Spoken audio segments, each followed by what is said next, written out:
If you come into this podcast trying to get me to play this, I'm quitting. That's my last time. Issue 20 is the end of the line.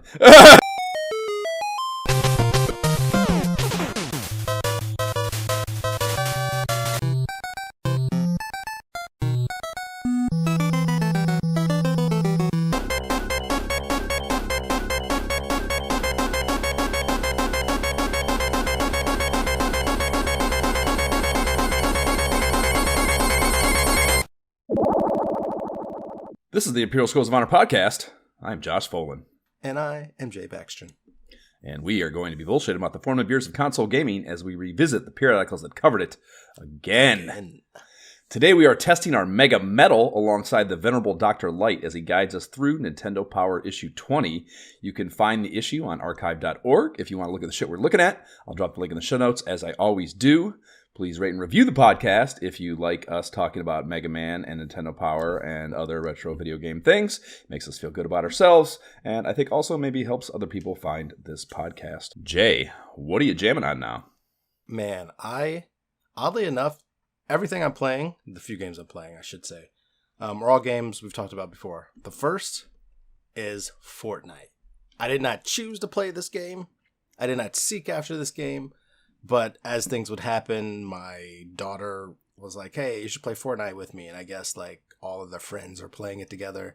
And I don't know if that's just because there's this new Lego mode. Like they released a bunch of new modes. So like Fortnite is popping again. I guess that's the bottom line. So as a result of that, I've been playing with them, a lot, which has been fun. I always like the style of that, even though I always lose at the end and never win. I always get second to some super builder because I just can't do that. I probably should do the non-build mode, but that is not something that, my daughter has wanted to do. So we're just doing the normal mode and figuring it out. You're talking about building. I was under the impression that Fortnite was a very straightforward PvP arena deal. No, so let me educate you, sir. Let me take you under my wing, Josh. So Fortnite was kind of the You're just going to be OG. advising. You're not education is internalized and utilized. That will never happen. I'll be informed. Let me inform you. So Fortnite is really like the battle royale, like the originator of the big battle royale. So, right. 100 people or 25 squads of 4 or whatever, math it down, battling out in this arena, which is super wide open, God, but it shrinks and shrinks, and it's a very fun mode. But in addition to that, just you saying those words stresses me out. No, I can't imagine. I like can't imagine seeking to play that. Just think of Hunger Games on a bigger scale. You know what I mean? It's Hunger Games on a bigger scale. That's your best comparison. So Hunger Games, you drop in, you got to find weapons, you got to find some kind I own the soundtrack, but I hated the movie, Jay. Josh, you're missing out. But no, as a part of that, the fun thing for a lot of people is that you can build as a part of it. You start out with a pickaxe, so you're looking for weapons, but you can also break rocks, break walls, and you get the materials to be able to build walls. So if I come across you in the open world, my first instinct is of course I'm gonna pull my gun and like take you out. But if you're quick at building, you can quickly just build walls around yourself and like run away, and then I'm running around trying to find you. Or I've got to like break down the wall. So people who are like fast at building, that changed the whole game because you can like quickly build stairs to like run away from an opponent. So that has also made it hard for people like me who do not spend the time building stuff like that. I don't play those kind of games, whether it's that, Call of Duty, first-person shooters, anything to build. So they actually have a no-build mode. But like I've played that before because that's fun. But I don't. So the goal is just to survive. There's no incentive to kill necessarily. Well, you're going to have to kill, even if you were to I understand. Even if you were to hide all the way to the end, until it's you and another person, there is a storm cloud, which will shrink and shrink. So even if you've hidden in the right spot, at the end of the map... You have to kill someone at the end, yes. Yeah, somebody's going to have to kill you, or you're going to have to kill that's somebody else. That's a formality of the survival goal. Okay. Yeah, I presumed it was, statistics-based or something, kills and whatever. No. It's like I said, Hunger Games. You got to find those people, or you know what I mean, or you're gonna get taken out before they find you. So that's been fun. I've been doing that with them. That's been a blast. But outside of that, lots of Call of Duty Zombies still. I guess not just zombies. Zombies is my main thing because I've been getting good at it. really finding ways to unlock schematics so that I can pull wonder weapons and bring like much more powerful weapons into the map, which when I do that allows me to go deeper into the more higher threat zones where there are higher level zombies, better rewards, things like that. So I'm actually, before I was just like hanging out on the outsides of the map, the lower threat zones, dipping my toe into the medium threat zone. Now I'm like fully hanging out in a medium threat zone and like testing when I can go into the harder zone. So I'm playing that a lot, and it's been a blast, man. It is like there's so much more to it than I realized, because before you just kind of drop in thinking, all right, this is the map. I'm killing zombies. You know, I'm trying to get cool weapons, kill zombies, and complete contracts before, you know, and exfil on time. But there's like sigils you get, and there's like these dark sigils. Exfil. That's what that's what it's called when you leave the map. Like the helicopter comes in, drops to the ground. You got to like survive and extract. Yeah. Okay. So, but in addition to that, there are what's called this ether storm, which is this like radioactive zombie storm, which obviously much higher difficulty, which shows up at random places in the map. And like there's a boss in there, and that's something that like I haven't been able to complete yet. So like me and the guys are like playing like, all right, next time we get on, what's our goal? We're going to get all of our most powerful weapons. We're going to find that storm and try to go to it and, you know, try to do that. But in addition to that, there's also like extra bosses that you can get like additional sigils to that can take you to like a special zone. So like there's much more to this than I even imagined, which makes me much more excited to do it. So I love that. Love him playing that. And then there's actually still Call of Duty Modern Warfare 3. There's a new mode called Souped Up, which is a collaboration with The Boys. If you ever watched that show on Amazon Prime, the freaking crazy superhero show, The Boys, love it. They actually have a mode there where they take your normal kill confirmed mode, where it's PvP, you take down enemies, but you have to go grab their tags before you get the confirmed kill. And in this mode instead, they drop Temp V, the stuff from The Boys, which gives the people their superpowers. So you have to like get enough of those, and then you get to pick certain superpowers from The Boys to use against your enemies. So it like is a very fun twist on like Kill Confirmed, and Kill Confirmed is one of my favorite modes in Call of Duty 3 anyway. So like having that twist with the little superhero power is a fun little thing. So I'm shocked, man. I went from thinking my whole plan was to push through Sea of Stars and do some more RPG type of things, but man, these shooters just got me. I'm in it. Like I'm ready to go.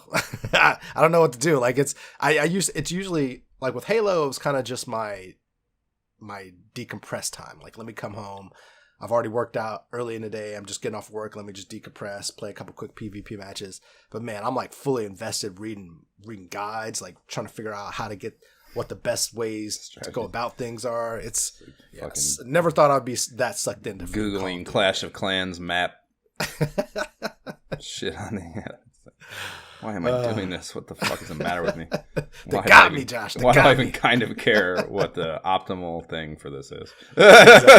Exactly. I'm like, wait a minute, you can get that? Wait, there's extra bosses? So now, like, it was funny the other day we were playing, and the guys I play with, they all live in Ohio. So, you know, there's a limited window, which being parents and stuff that we have that we can get together. And they were the first person to introduce me to this mode over the holidays. So the first time we played it, I'm like lost, just running around shooting stuff. Didn't know we had to exfil at a certain time. I'm, you know, lost in the sauce. And, you know, after I've done a lot, played a lot, and done a lot on my own, we were playing like a couple weeks ago, and one of the guys was just like, oh man, Jay just plays different now. Look at him. He just like, because I was like leading the map, like, all right, we're going here, we're going there, we're grabbing this weapon, let's do that. And they're like, holy shit, we got like all kind of cool stuff now. I'm like, yeah, I'm committed. Let's go. Let's ride. But yeah, man, those are my games. Those are my games. What about you, good sir?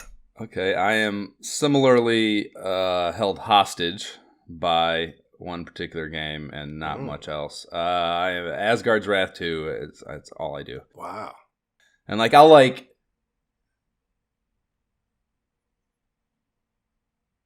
I don't know how to like I will like think about gaming and I'll be like, I should fucking do something else.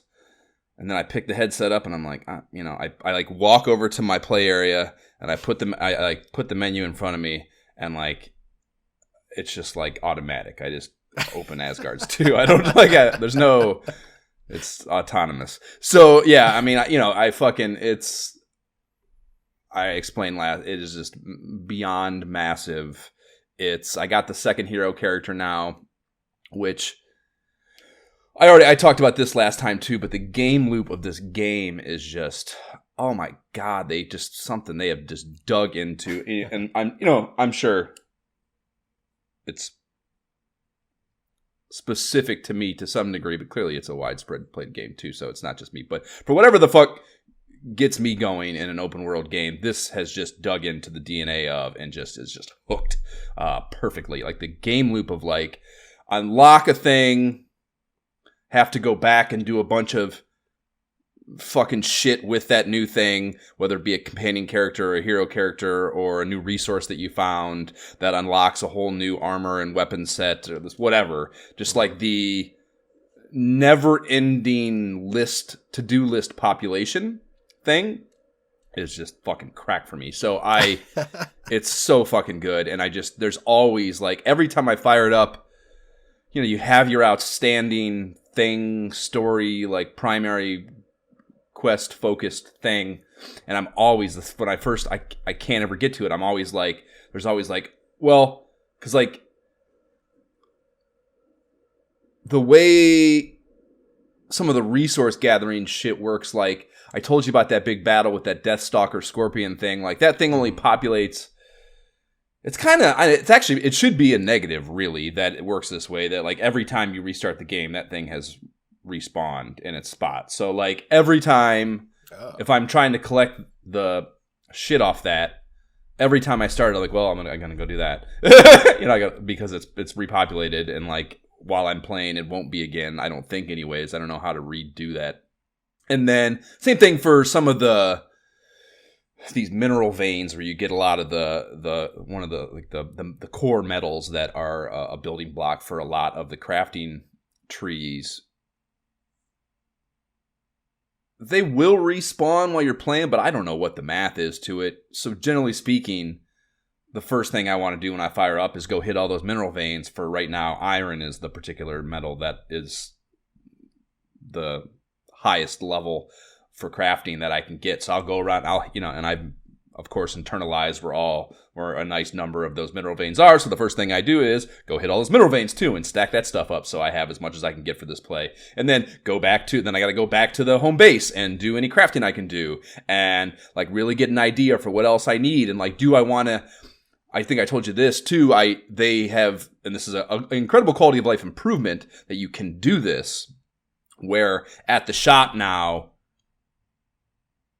you can, when you're crafting, if you don't have enough of something and it is within one step of crafting for you to get that missing item, you can auto craft it as you craft this particular thing. So like if I need, but it's more expensive. You have to buy those materials, of course. So like basically it can be easier to craft something, but it's way more expensive than finding those smaller building blocks that are just everywhere out in the world that you just get from playing the game. You know what I mean? These like linen scraps and shit like that. So if you don't want to do that and you have a lot of money or you're just lazy, you could just be like, all right, I'll just pay it. Right. For the lower level parts of the crafting stews that you need to make. But yeah, it's way more expensive, and basically you're going to reduce. Like, it's if you just wait, that shit will come to you, and I have no patience. So like I'm torn between this thing of like the exhausting my immediate gratification opportunities, or exhausting my long-term gratification opportunities for short-term immediate gratification. You know what I mean? And like that ultimately slows me down, really, but it feels good in the moment. So like I'm constantly, like that little economy is constantly going in my head. Like, do I need this right now? I'm doing fine with these. And like on top, like that's the crafting thing. The skill trees are just fucking wild. Each, they're just crazy. And you're never going to get enough skill points to, every single companion has their entire own skill tree. Obviously your heroes do too. And each hero has 3 weapons, and like each weapon has its own skill tree. So it's just, you're just never going to be able to get it all. So, you're like, and there's so much shit in those skill trees that I don't even understand. So like I'll look at it and be like, I don't know what that is. And I don't want to waste skill points because I don't have enough to get everything. I don't want to waste skill points on something I don't understand. So I'll hold off on that particular thing, and then I'll be out battling, and then I'll realize something. Like the second hero character has this harp as a ranged weapon, and it's fucking awesome, dude. It obviously is a ranged weapon and it fires things, but it is a big part of your puzzle solving mechanic too. And there's all this stuff it can do. You have these little, like, they're all creatures for this character. She's like a swamp goddess type or swamp worshiper or something like that. And she has like, her sword is a snake that she can make rigid on command. And it also has like a tongue thing to grab things with, and you can throw it too. You can throw all the weapons. And she has this like thing that comes off her back that's like, it looks like a little squid or something, but you can throw it down and it acts as like an autonomous beacon that battles with you. So it like fires shit off, and you can advance its capabilities where you can shoot it at times and blow it up and cause damage. It's just like it's like having a fucking a ballista or one of the Endemia, one of the fucking nice. Oh yeah, the repeater. Yeah. Just a gun that's like firing shit and helping you out. And there's a bunch of strategic shit you can do with that. And then she has the harp, which is like, again, she pull it out and you can do this. But it also has there's this creature that comes out of these water things and it's in like a water bubble, and you can use the harp from anywhere as long as you can see that thing.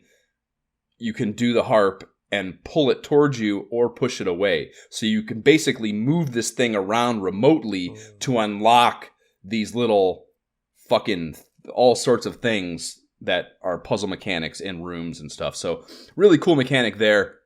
And there's just so much you can do with it. And then there's this, you find these things on the ground where you can use the harp and you have to play a song, like it's either stroking up or down, and it's like notes, you know what I mean? And that will unlock things too. So there's just so much cool shit you can do with the things. It's just, so much, so much, just so much. And like, you just don't know what it all is. So when you're going back to those skill trees, like there was one that was talking about these orbs or something, like the orbs respawn faster. And that's one of the fucked things about, it's obviously safer to use a ranged weapon, and that's appealing to me. But it has like a speed governor on it. You know what I mean? You can't just, you got to like wait for it to repopulate. And I thought that was just how it worked to whatever. And I'm in the skill tree thing, and I see this shit about some orbs, and I'm like, with your harp, and I'm like, I don't even know what those are. I'm not fucking with that. And then I'm out playing the game, and I notice as I'm playing, it's an orb. I notice the orbs on the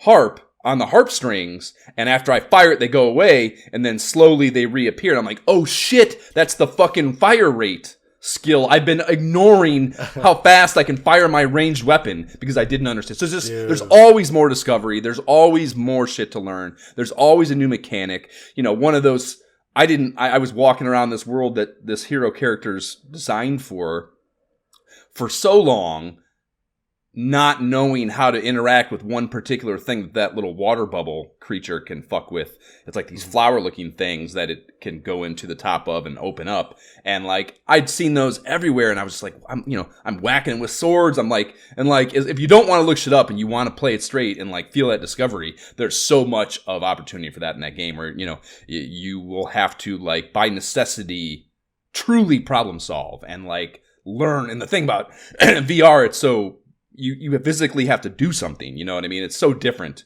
in the puzzle solving realm because you have to physically figure something out and physically do it. And like your trial and error process is not just hitting some buttons and like try to get the right button sequence. You gotta like do it, man. And it's just so fucking, it's crazy. It's so fucking good. So yeah, I just can't stop playing it. It's so fucking good. And it's like, it's fucking an open world virtual VR game. So it's tiring, man. And like, I can't believe how like, I'll be playing it and I'll be like, fuck, man, I got to put this down. I'm physically exhausted. It's late. Yeah. But I don't want to do that. And it's like, it's so fucking, I don't know, man. It's just, something else. It's something else as a game, and I cannot. One, I'm going to be so sad when it leaves my life when I finish it, and two, God, I hope they have something in the hopper that is in this wheelhouse. I'm sure with the success of this and the response to it, the critical response to it, there is or already was, but I hope that gets the fuck out because I will need it when this goes away for sure. So I've been playing a lot of that, and then we got cooking again on a little bit of Baldur's Gate 3. Have you tried it at all yet? No. Yeah, not yet. So we had been, I told you Courtney got it for me for Christmas. Right. Or just after Christmas. We're going to play it together, but she was waiting for the whole save issue to get fixed. Okay. And that hasn't rectified yet? Well, it sounds like I think it should be fixed like now. I'll have to check back. Okay. I would think that would be something they would be all over. Sure. That studio, and honestly, annoyingly, they are releasing hotfixes like constantly, and like every other between. So we're playing on Steam, and I don't know what your familiarity with Steam is, but fucking Steam sucks. Every time you open it up, it's got to update. Every fucking the app does on your laptop. Every fucking time it's got an update. Oh yeah. And it's not updating anything that's helpful for you. It's updating sale bullshit and like a bunch of dumb shit that you don't have any interest in. So super annoying. Just the launcher for it. But yeah, they also are hot fixing. They're on like patch, I don't know, fucking 20 or something. I saw hotfix patch, last one that came out the other day, and those take a substantial period of time. So all too often when we go to play it, we're like, fuck, both of us gotta fucking update this thing. And it's funny, it's not always the same amount. Sometimes hers is faster, sometimes mine's faster. Like there's no fucking rhyme or reason for that, I don't think. But it's annoying, obviously, to have that happen so frequently. So that's annoying, but it does suggest that they are all over fixing bugs and updates and blah, blah, blah. So yeah, I need to check back now because I think we should be just about ready to play if I remember, because they definitely put out a statement, I recall, thinking like, okay, around my birthday time we'll be able to play. So okay, word.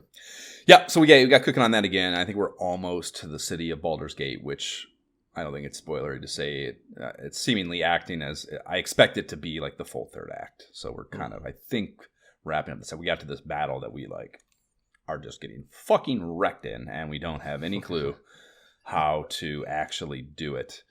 And there's nowhere else to grind. We've like exhausted everything. Like, there's nowhere else, no one left to fight to get our level higher. So I don't know what the fuck. We're gonna have to figure some strategies out. We're gonna have to do some put our heads together and really fucking find an edge of some kind against these fuckers. But playing it again here and there, and then Power Wash Simulator on occasion we'll do when Asgard's too much, I guess. Or I should say that's when we're co-oping, so Asgard's not even a factor. So I would say maybe when Baldur's Gate, maybe either when it's updating, or we're just, it's the idea of looking at that quest log is like, fuck, can't do it tonight. So playing that. I'm super close to 100%ing the career mode. So I started looking at the Discord to find out when the DLC shit is going to drop for VR, and it doesn't. People are talking about it and certainly asking for it, but they don't have any announcement yet, so that's kind of disgruntling to hear. But it is, if people are asking for it, you have to assume that they view it as money on the table, so it has to be something they're at least thinking about. But there's no announcement for that yet, so that's a bummer. And on Thursday, another walkabout course dropped, dude. The last in the Jules Verne series, Around the World in 80 Days this time. Okay. I haven't even downloaded Meowwolf yet. I totally lied. Wow. I didn't download it last time. Or I didn't buy it. Like I said, it downloads. It's on your hard drive, or it's on your hard drive if you have the app. You just have to unlock it with paying the money. But yeah, I am a bad boy. I feel very bad about just it. getting pushed to the back. Yeah. And once the kind of thing too, once you get a backlog, it becomes even harder. Then you have like multiple things. You're like, well, I don't have time to do both. So that's how you really get behind. Oh yeah, I know how that goes. My backlog. I don't even want to talk about it. I don't want to talk about it.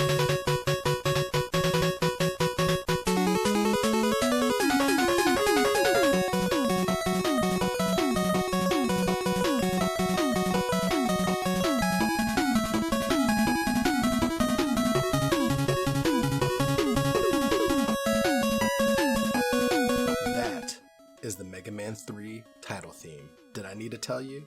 Or did I Dun, not? dun, dun, dun, dun, dun, dun. January 91, $350 US, $450 Canadian dollars cover price. And yes, Mega Man 3 is the esteemed cover feature.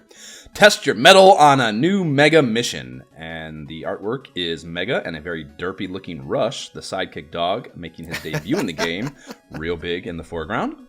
And we have orange skies over a grassy prairie that harks back to the gorgeous closing artwork and the in-game sequence of Mega Man 2, if you can recall that as clearly as I can, that, grassy field there. Yeah. In the distance is Dr. Wily's castle, and Wily himself is in his personal flying vehicle they featured back on the Mega Man 2 issue cover feature. That was issue number 7. And the headlines read, a don't miss banner hanging above the bullet point, monster features, Deja Vu, The Immortal, and more. And also plus poster, Bart Simpson versus the Space Mutants. So kind of a rather abridged bullet point here on the cover in what is now a monthly deal here. So there's a lot of they've rejiggered a lot of stuff, So Oh yeah.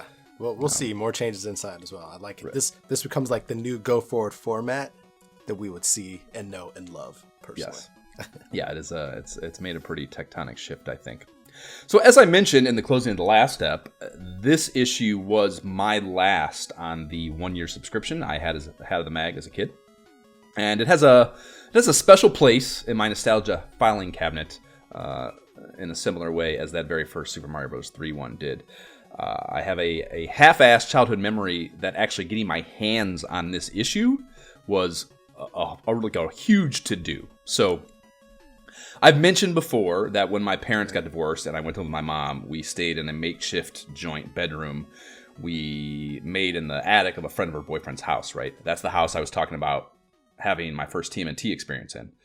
The trading card memories and shit when we were talking about that for the TMNT episode. So that boyfriend of hers parents lived right next door to this dude. So I'm guessing it was probably like a childhood friend of his or something. But for whatever reason, we had our mail forwarded to his parents' house, his mom's house there next door. So I remember having to go over to her place to get my Nintendo Power issues a number of times after we moved over there to Grafton. And this was late summer of 1990 by my estimation, thinking about the weather situation I recall from my memories at the time, like being in that house and stuff. It was definitely warm out. And we'd move into a house of our own by the time school started in September of that year. So September 1990, right? So I started my 4th grade year in Grafton in this new house that we had just moved to. And then my mom would die later that year. Either I'm thinking like really late December or really early January. It was Christmas break-ish, I'm pretty sure. And I was 100% back at my dad's for Super Bowl 25 because I viscerally remember watching Scott Norwood's last-second field goal sail wide right in my bedroom at his house in January, right? So that's kind of the timeline this is all happening in. So that means that I am back living with my dad in Oberlin, and I have a vague childhood recollection of it being a whole fucking thing for my dad to take me over to his recently deceased ex-wife's boyfriend's parents' house for me to get my last issue of Nintendo Power. I remember having to go do that, right? And yeah, the complication of that scenario requires no explanation, I'm sure. But I think about it, and I was probably so annoying about it too. I was probably trying to make him do something he had zero interest in doing at the time. And I don't give him much credit as a father, but that's one I should probably mark in the win column for him because we did go and get that fucker. Priorities, man. Priorities. Yeah. And he could have even just found a way to replace the damn thing if he wanted to, whatever. I'm sure it pained him to the bottom of his soul to actually have to fucking go over there and do that. Yeah. Though trying to picture my dad trying to figure out even really what a Nintendo Power was and finding a place to buy it, et cetera, sounds like it might have been beyond his cognitive means. So maybe he didn't feel like he had an alternative other than where is it? What is it again? Yeah. Fuck it. Let's just go. Get in the car. Yeah. Yeah. So anyway, so that was a whole deal. I remember it's one of those things maybe I'm fabricating this memory out of just knowing it happened as opposed to truly remembering the moment. I don't know, but like I have this memory of being in that little brown 86 T-Bird in their driveway and like him coming out and handing it to me. And I can, because the thing is, I remember the thing about this issue that is particularly unique is because it was my last issue, Nintendo had wrapped the issue in this like construction paper texture outer cover that was like a please resubscribe advertisement. Oh, so really? Yeah, so like, and I remember it ripped off. It had like a perforated line at the binding so you could rip it off, and it still had the thing on the edge. Right. And that's the interesting thing too. And I think that, and this is crazy that I can remember this is, I don't know, man. But I'm pretty sure this was the first issue that it was bound differently.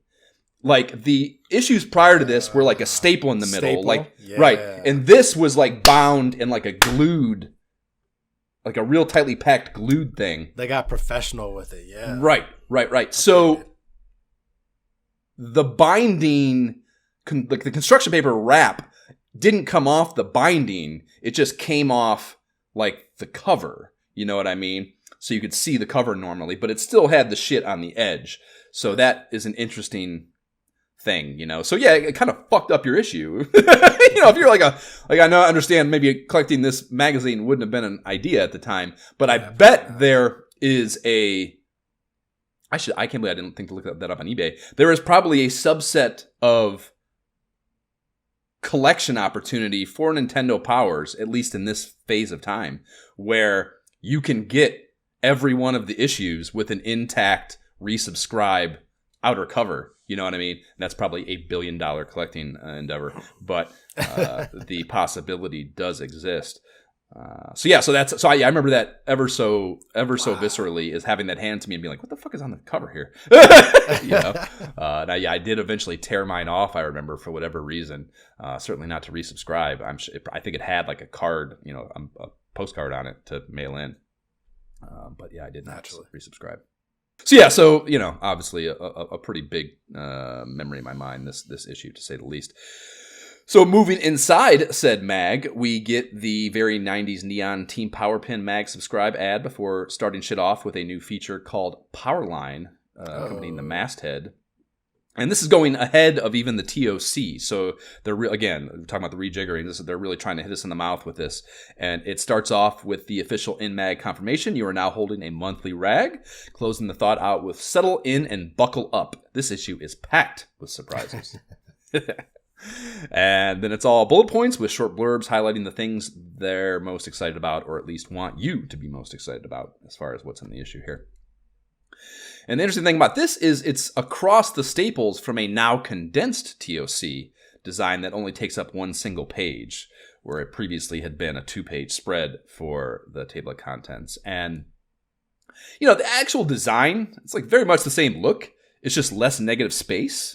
And of course, fewer screenshots. This is the look I remember. Like, really? This is the first thing that immediately caught my attention when I was looking through this. I was like, this is the table of contents I remember. Like big colors for different sections. The Game Boy section's one color. The feature section's another color.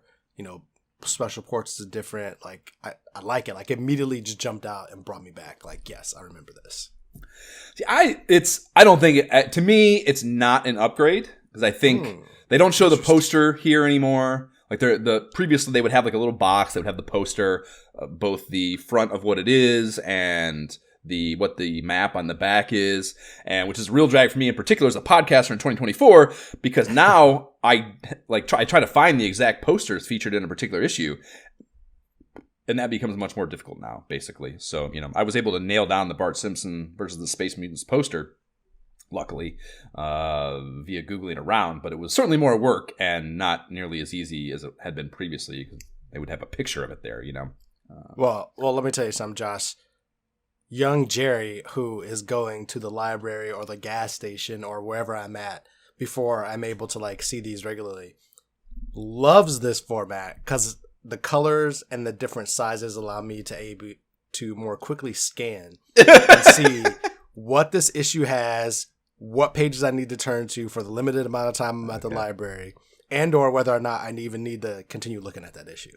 You know, so I'm just like, boom, all right, Mega Man 3, all right, page 8, boom, let me go. Yeah, no, I 100% get it from a business perspective. For one, I mean, it's one page less wasted on dumb shit, you know, that and it probably, yes, is more concise and communicates the information on it more quickly. But just from a kind of, like I said, the TOCs, I think, are one of the most beautiful things about the magazine.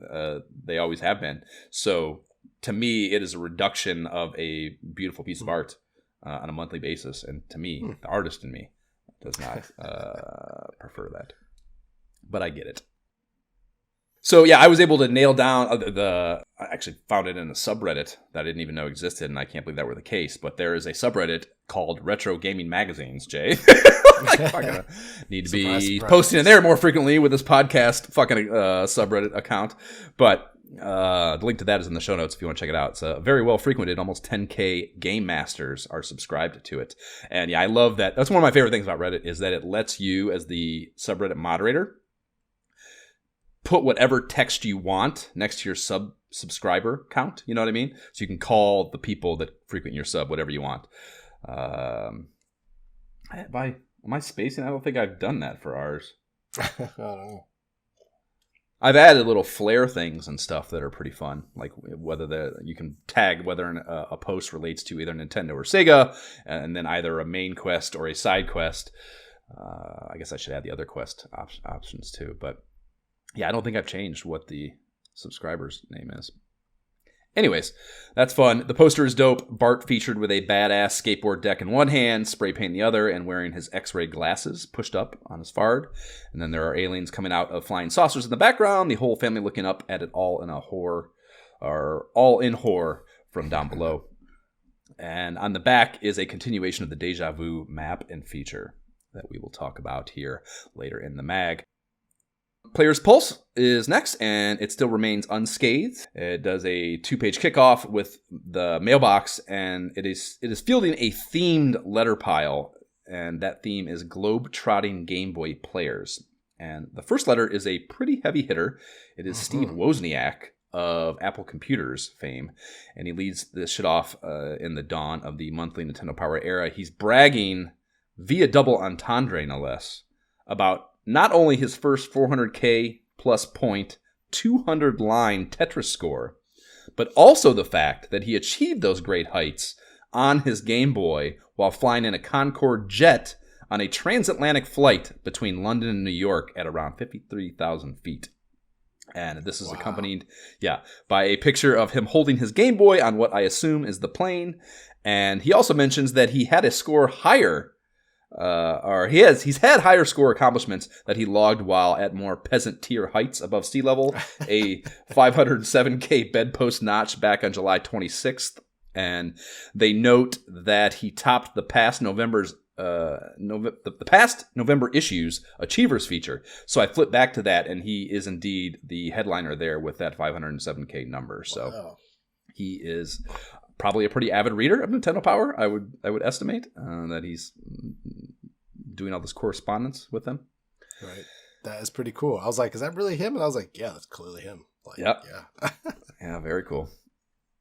And then another one of note is Nick in Plano, Texas. Yeah, this is pretty fun. He's having gotten his Game Boy as a gift while traveling to Moscow with his parents. So there's a picture of him in front of that building that is the Tetris key art with his family playing, or with his Game Boy, that's cool, of course.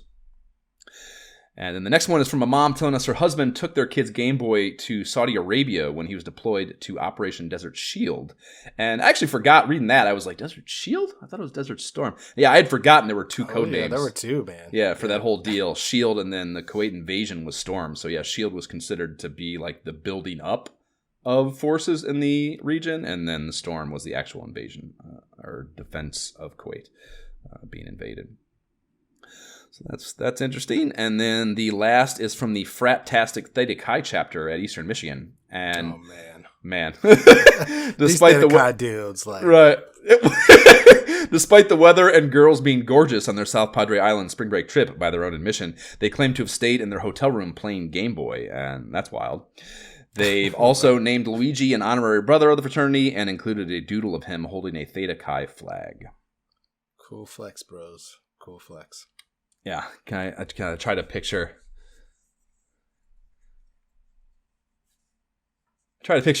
one of us, some of us, in our hotel room at the Holiday Inn Sunspree in Pamela and PCDC in Panama City. And I struggle to do it. I'm like outside. Right? Yeah. I love Game Boy, but exactly. There's a time and a place. Right. Video spotlight comes at us from Midway, Utah. One 17-year-old TC Christensen. He calls himself Agent 2112. So I was assuming he'd had some classified info publishings was my first takeaway from that. But upon consulting the You've Got Bodies in the Basement spreadsheet I maintain of agent numbers and associated games, I was reminded that CI agents are only 3-digit numbers. So that's just some shit that he made up, and that's fun too. But I was surprised that it didn't correlate with some actual shit that he'd submitted, Maybe that's I don't know. Maybe that's part of his NESA group. I don't know. Maybe they have an agent numbers as part of that group. He did make up a group. It makes sense. Yeah, that's for sure. Yeah. So yes, TC is quite the techie. After leading off with the fact that he's the president of this club that you're mentioning here, it goes by NESA. It's acronym NESA, and he never gets around to telling us what the A stands for at the end. By the by, but I'm guessing Nintendo Entertainment System, something, right? Agents, maybe that's what there's. Yeah, there you go. Just worked it out. That makes there you go. We just worked it out. I'm glad. That's why we get on this podcast to put our minds together and answer the tough questions. He explains how he's utilizing a number of forward-thinking multimedia means to further enjoy his Nintendo hardware, and he has come up with a handful of ways to amplify his Game Boy audio in the school lunchroom. Stereo speakers and a guitar amp, namely, and also videotapes his game recordings, or game endings rather, perhaps making him the very first Twitch streamer in recorded history. He also taped this is great. I can't believe this is amazing to me. He also taped the cinema scenes throughout Ninja Gaiden and edited them into his own mashup he's titled Ninja Gaiden the Movie, which fucking budding. What? Kudos on your filmmaking journey here, TC. Like, you're fucking really flexing your muscles here. That's great. I just love that. Basically making fucking Nintendo hype videos. And yeah, he and his NESA constituency have completed over 150 games together, they say. And the titles he's proud enough to list here are Dragon Warrior, Final Fantasy, Shadowgate, Snake's Revenge, Ninja Gaiden, The Guardian Legend, and Ultima. And needless to say, I bet TC is a huge fan of our side quest series, because that is right in that wheelhouse there. Lots of fire. Yep. Yeah. So yes, this is all fucking great, and his closing statement is one last banger for you to go home with. It reads, a tip for Final Fantasy: some weapons and armor have magical powers, be sure to take advantage of them. And he admirably and properly uses a semicolon in that too, to really tie a bow on this epic coming out party for TC. So yeah, a lot of times these spotlights are like, I don't know, they fucking kind of rub us the wrong way. They're like usually a little too boastful or whatever. Yeah. This guy has a body of work related to Nintendo that is worth highlighting, and I think it's presented in a non-fucking dickhead way. Like, I think it might be my favorite video spotlight, basically. I do appreciate that he also said, I love video games, but it doesn't take over my life, and he talked about other things that I'm like, that's actually, I wish I could get my kids to realize that right now. But yeah, good stuff otherwise. Yeah, TC is a role model. Maybe share this with him. All right, maybe I can get my kids to become agents in NESA. Start, yeah. Is it still around? I didn't Google that. Maybe they are. Maybe we should enlist. Maybe I could stop fucking compulsively playing Asgard's Wrath too if I join this. And then, boom! We are knee-deep in a 20-banger on Capcom's Mega Man 3. Wow. Gale, yeah. Wow was Josh, right. Wow. Wow is right. Gale and Howie are not fucking around with this move to monthly. And on that note, they've also made a major and cool addition to the game feature format right here at the top, the Game Pack Data Box. And it is a box, a little black and white one with a bunch of information. Absolutely love this. Has the title, the manufacturer, the memory hardware specs, and then the power meter numbers for the game. What's listed here for Mega Man 3 is 2 megabits of program memory, 1 megabit of character memory, The MMC3 chip is on the pack, and the work RAM box in this is empty in this case.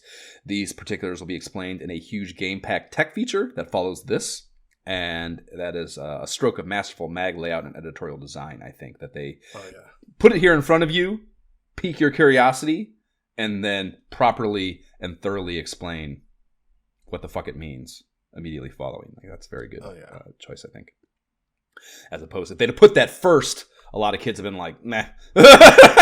You know, it just fucking moved right on. But because you're like, look at this on this game, no less, this banger of a game, you're like, what the fuck does that all mean? I need to know. And then you're informed. So great. Yep. And the power meter is a 4.5 in graphics and sound, 4.2 on play control, 4.2 on challenge, and lasting interest, and then a 4.0 in theme and fun. And that is an 84.5% cum. Not bad. Not bad. And then they start digging into the game itself. This first page has a story table setup blurb, and I figured you should probably read this since you have established yourself as the bearer of the torch for this franchise between you and I. Sure. With a blast of blue energy and a bundle of new gadgets, the mighty mechanical hero, Mega Man, has burst into the scene once again. Diabolical Dr. Wily appears to have joined forces with Mega Man's creator, Dr. Light. He has proposed to build, of all things, a giant peacekeeping robot. Elements from 8 worlds are needed to complete the invention, and it's Mega Man's job to see that those worlds are conquered. So that's interesting. I remember as a kid, like, what? Dr. Light and Dr. Wily together? What's happening? Joining forces? I'm sure that'll go smooth as butter. Yeah. I said the same thing. So they start with a couple of really cool illustrations of Mega and his new cohort, Rush, that act as technical specification diagrams and kind of like schematic type deals. And the various sci-fi technical jargon is fun, but the most interesting thing on Mega's breakdown is his height, which I'd never really thought of. He's listed as 52 inches, which is 4 feet, 4 inches tall. And that's smaller than I would have thought if you were to press me on a guess, you know. His horsepower is cited as 1,500, and to add context to that, my 2021 bitch-ass non-GT Mustang is capable of 310 horsepower. And then, do a little more looking up, the GT can do 460, and the Mach 1 is 480 if you want to pay a little extra for, I don't know, make a lot of noise on the street is the only real purpose it would have, which I really don't have a desire to do. And Mega here is almost 5 bitch-ass Mustangs of horsepower. And then,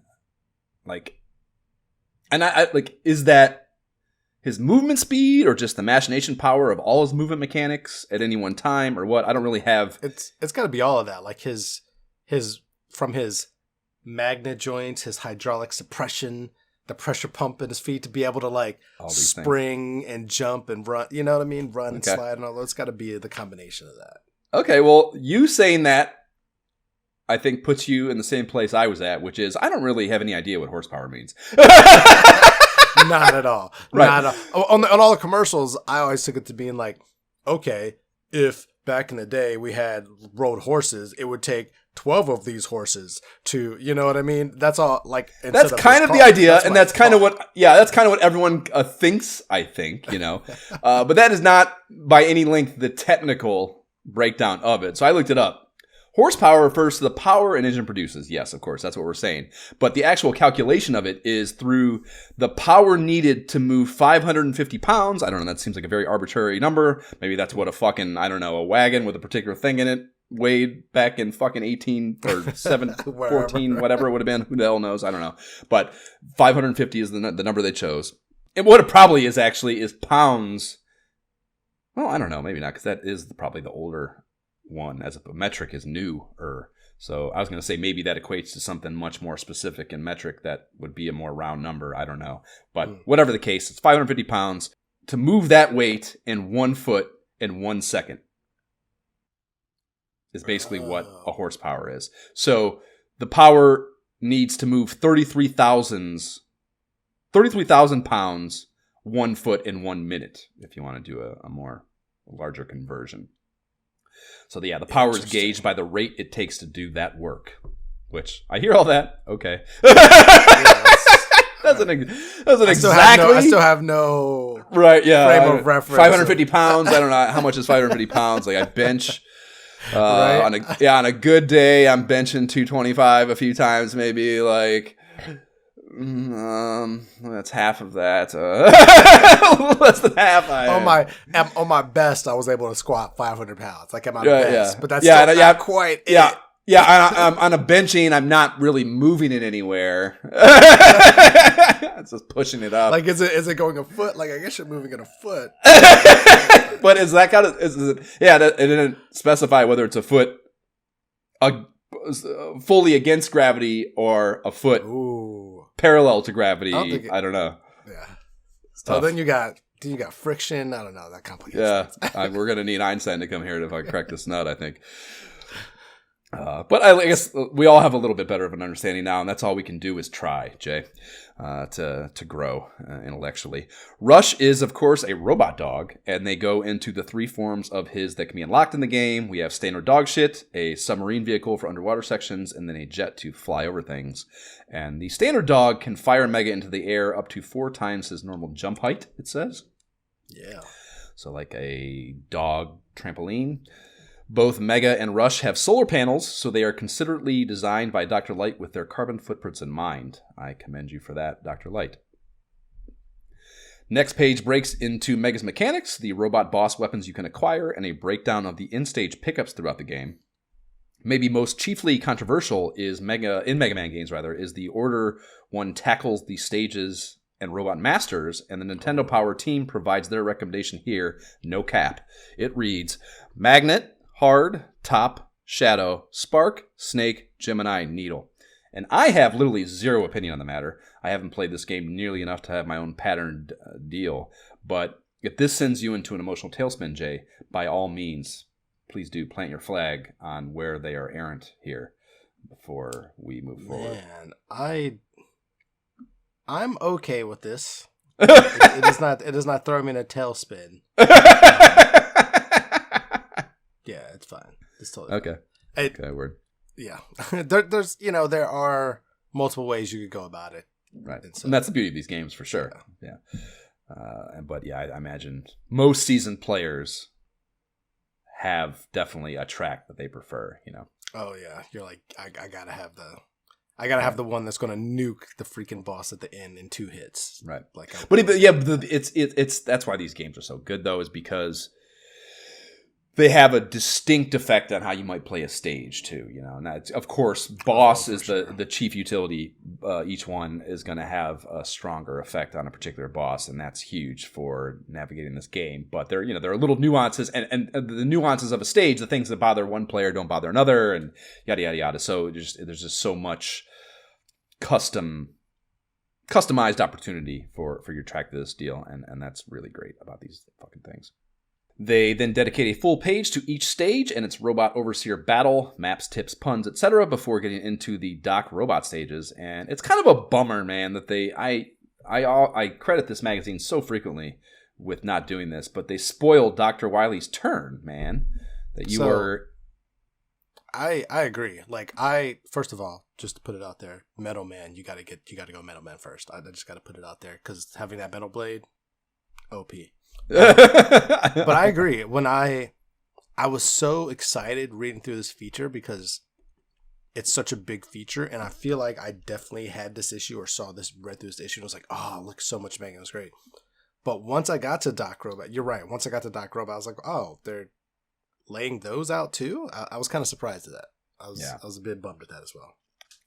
Yep. And they spoil that turn, and they also spoil that you're going to end up battling all the robot masters from Mega Man 2 also. And yeah, that's that. Both those things, the turn, most could see, I'm sure, as we joked about when we were reading the setup. But the battling the Mega Man 2 bosses, that's fucking awesome.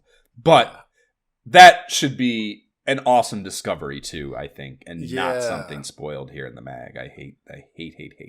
But for real, I'm pretty sure I played this before ever seen this mag. I can't confirm that, but because I feel like that was a surprise. Like, oh, that's amazing. So seeing that here is like, why would you do that? I don't know if I just don't know. Maybe they just didn't want that to be. Maybe they thought that would boost sales because 2 was such a big. Sure.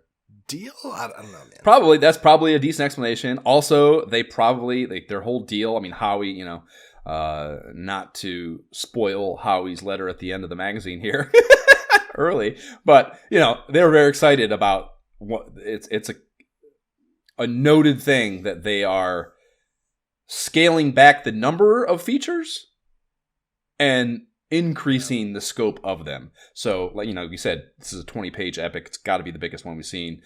So 20 pages on one NES game's a lot of pages. It makes sense. Yeah, how do you... there's not a lot you probably can leave out if you're going to make 20 pages on a game. So, that was probably an impetus as well. Just the need to make content if they're going to really call these things bigger and badder. Fair enough. It does close out with a properly vague teasing of Wily's castle, complete with dope illustration of Mega approaching said castle, so they at least leave the end of the game off the table beyond some very vague tips. So they don't spoil everything, but I think they should have left those off too. The aforementioned Game Pack memory feature now, titled Why Your Game Packs Never Forget, covering all you need to know about ROMs, RAM, MMCs, and more. There are flowcharts in here of the data exchange between Game Pack ROM and the Control Decks processing unit, and I really like these, as you might imagine. Attention then turns to explaining bank switching and the advantages of it, and I've always wondered what in the hell that was, so this was pretty enlightening. Like, I've heard that, you've seen that term a bunch of times when, like, just casually talking about video game technology, RAM bullshit, and I've never, surprising, because I have an interest in that to some degree, but I've never taken the time to look it up, so this was truly informative in that regard. And then MMC chips are a critical part of that, actually, which most simply can be explained as simply small and cheaper chips that tell the game programs where shit is located in faster and more efficient ways. So they're kind of just like assistant. They're kind of like having an assistant, basically, for the main ROM. Yeah. They then do a breakdown of what NMC chips are used in what notable games, and I think this really helps us understand the evolution of these chips and what it allowed games to become, and that was really cool too, to kind of like they put it in practice and show you like what it means to a game's advancements. So the MMC ones first appeared in Legend of Zelda, Metroid, and Kid Icarus, basically the first epic games on the system. So the big thing these allowed was being able to scroll both vertically and horizontally, as opposed to just one or the other. And that's obviously integral to Legend of Zelda and Metroid working as concept, being able to move Metroid, you're side-scrolling, but you move, it has all this verticality to it that you didn't used to have, or didn't have in the games prior to that. And Legend of Zelda, of course, is that top-down deal, so you have to be able to do it for that map to even function. So big steps there. And then the MMC2 was only ever used in one game, Mike Tyson's Punch-Out, allowing the huge boxer sprites and detailed facial animations. So thank you for your service, MMC2. You are a fucking stalwart of my gaming world, or gaming life. The MMC3 was in Super Mario Bros. 3 and NES Play Action Football, allowing split-screen scrolling. So think the stationary HUD in Super Mario Bros. 3 versus all the shit going on in the gameplay above it. And then also being able to scroll at an angle, so play action football's orientation, the field orientation, I mean. So MMC3 was a big one. Yeah, big step as well. So they skipped 4, which I think is interesting. It's not explained why, but the MMC5 is the next one they feature, and Castlevania 3 got this, so this is pretty much like where they're at in the evolution at this time, January 91, and it allowed a quadrupling of the on-screen colors at any one time, hence why that game is visually stunning for the system. And the screenshot they have for it is from a church stage where you can see the stained glass windows really showing off the color variation, which was a good choice. They also mentioned that with this chip, you can turn the power off without holding the reset button on games and not have to go into a full-on panic worrying if you lost your save. So that is a big step too, and it doesn't explain why that is. I'm clearly, like, again, we explain what an MC5 is. It just helps it locate shit better. So I don't know, maybe I don't know. I can't think of an exact like reason that would change that, but obviously it does. There's a tiny blurb about battery packs where they state that the battery life in these things is supposed to be about 5 years, and holy shit did they undersell that. Because 30 years later, I am still rocking and rolling on some of my cartridge batteries. So that's pretty cool. Compression explained with a Tetris analogy, then a ROM chip manufacturing kind of explanation, and a reminder that all the hardware stuff is fun and all, but what really matters is the game code on the hardware, citing that Dr. Mario J is one of the lesser game packs from a hardware perspective, but that doesn't prevent it from turning gamers into crack addicts. Yeah.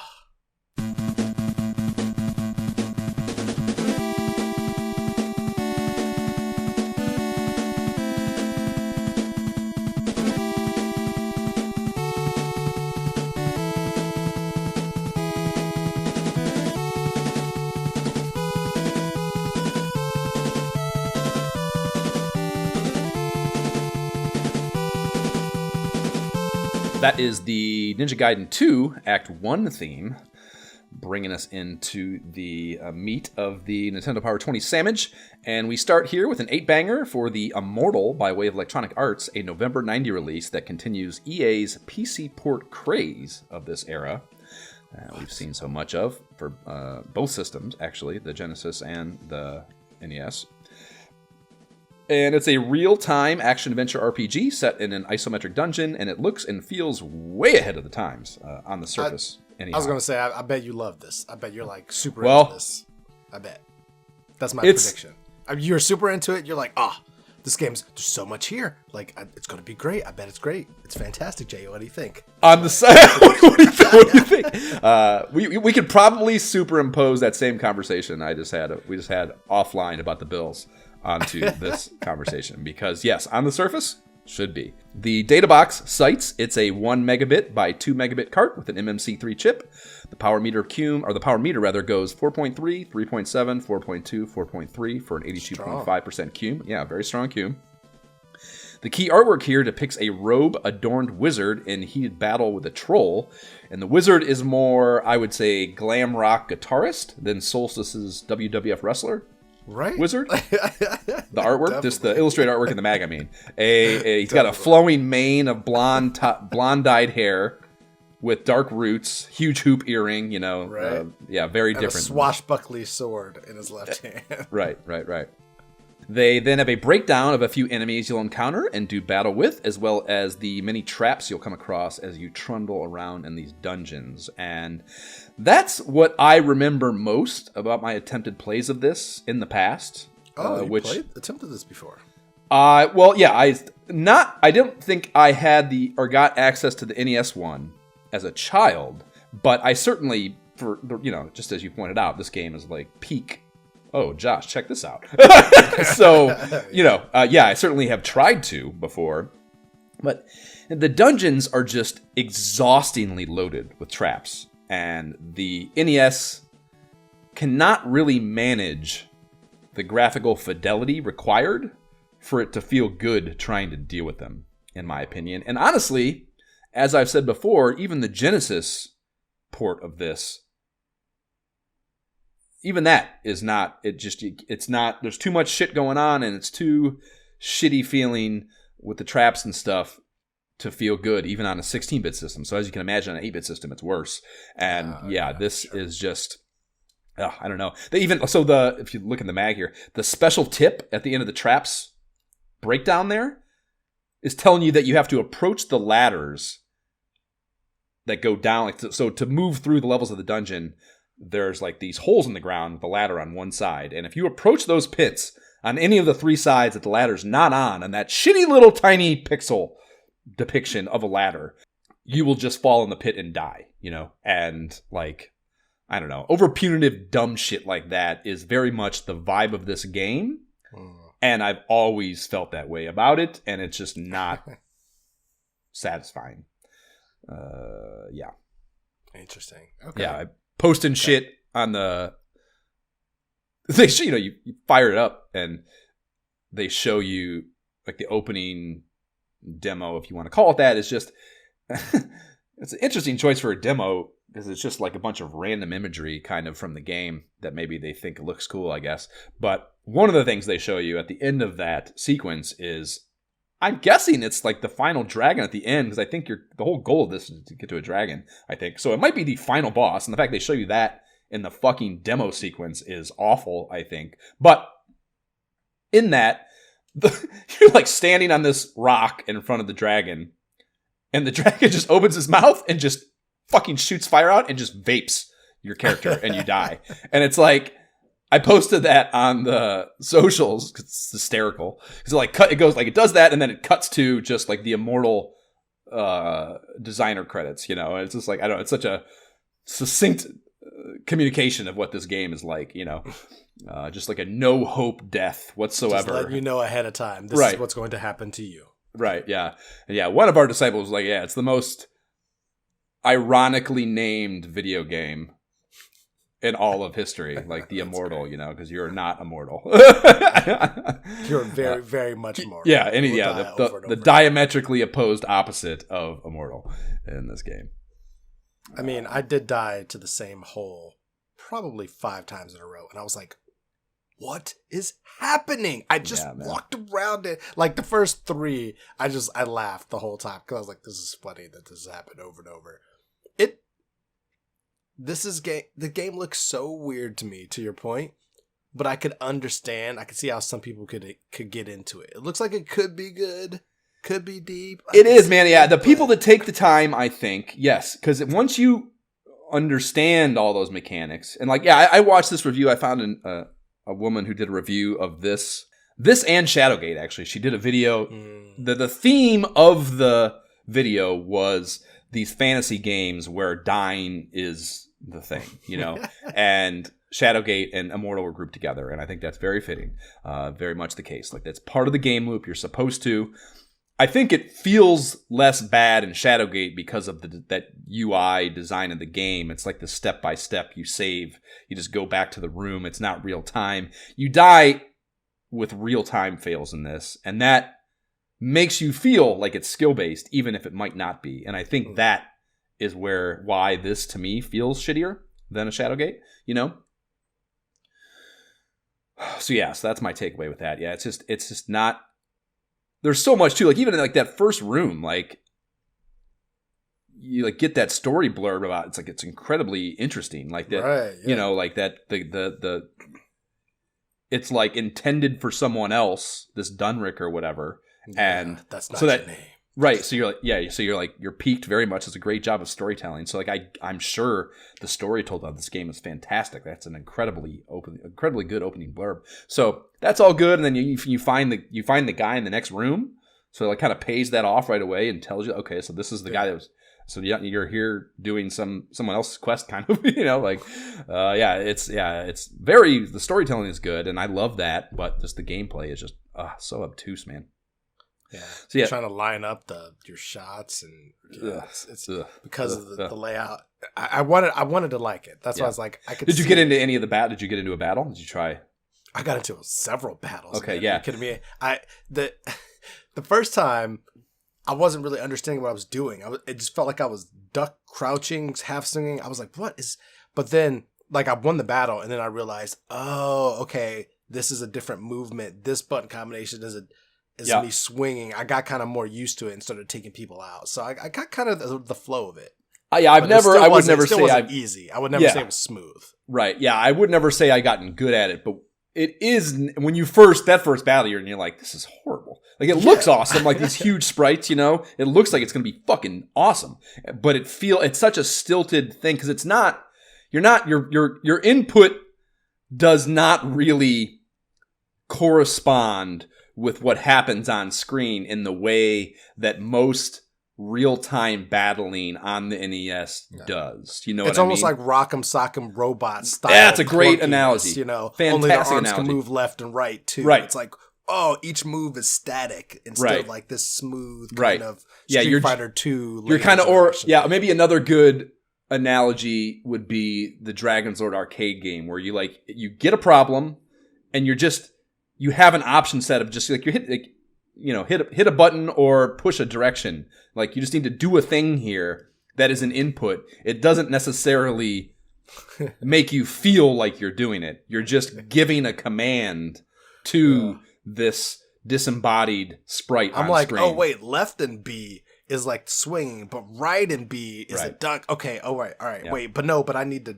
It feels and like the monsters you're learning while you're battling, which is odd. the monsters have tells too, kind of almost Mike Tyson's Punch-Out!-y. Like they give you a tell of what they're going to do, and then you need to put the input in to properly respond to that, the ducking and shit like that. So, yeah, you can get good at it, I think, and it probably does feel good once you do. But that is a little bit of a learning curve for sure, and that's probably how this whole game is. And I just, like I said, I'm open to the idea that could all happen. But I'm not going to do it here on the NES. I'm going to wait for the 16-bit version where the fidelity is at least a little better. You know what I mean? I wanted to. I will have to say I spent more time playing this game than I expected to. Yeah. I was like, I almost wanted to skip it, but I was like, I can't skip it. But just because I just knew it was going to be one of those, in my mind at least, this is going to be a long side quest worthy RPG kind of a thing. Right. Like yeah, and that's a good interesting question is whether or not it is. I haven't played it enough to know truly. Like they have in the feature, they have detailed maps for the first 5 levels, and then a page brushing over a tease of 6 and 7, and then the final battle against a dragon. Like I said, I knew that was the case, so that's kind of what I expect that image from the demo to be, or the meat of the feature. So I think it's only 7 levels, but I know it's a lot of the dying repetition, so I just don't know. Yeah. I'm curious whether, like I said, whether it is. It honestly, what I expect is it probably falls more in that in between range I've been talking about, kind of finding the kill quest vibe, you know, where like not quite enough, but there's enough copy in this that kind of makes me question, like, and there might be enough because of all the copy and storytelling effort, you know what I mean? And that's really what the side quest shit's about. So maybe it will probably be a shorter side quest, but that's maybe not a bad thing.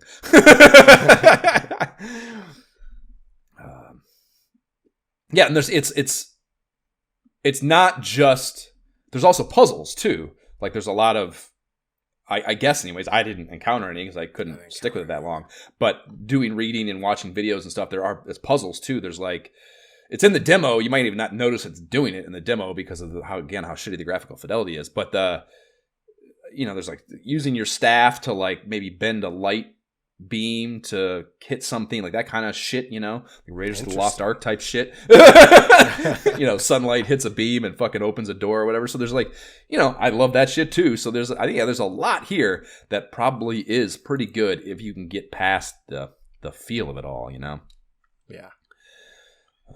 Could be good, man. Like I said, it could be deep, but also felt clunky, and I didn't really want to do it. Like I was like interested enough, I wanted to like it, but it's like, you know, back in the day, during the time when this came out, if maybe not me because of my initial reaction to strategy games at that time, I'd have been like, oh, what are we doing?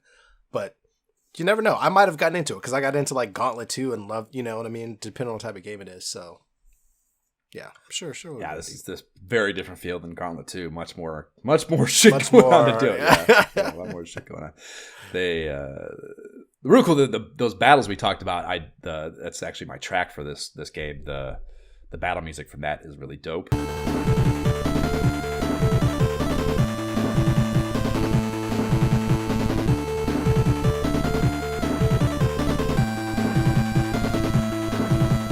I can 100% see that glam rock Wizzy jamming to that tune on a Walkman as he buzzes through these dungeons. Like jitters, actually. I would call the movement. That's the thing, too. The movement, because of the frame rate that the NES is capable, that's another reason to wait. Like, he looks like he's jittering.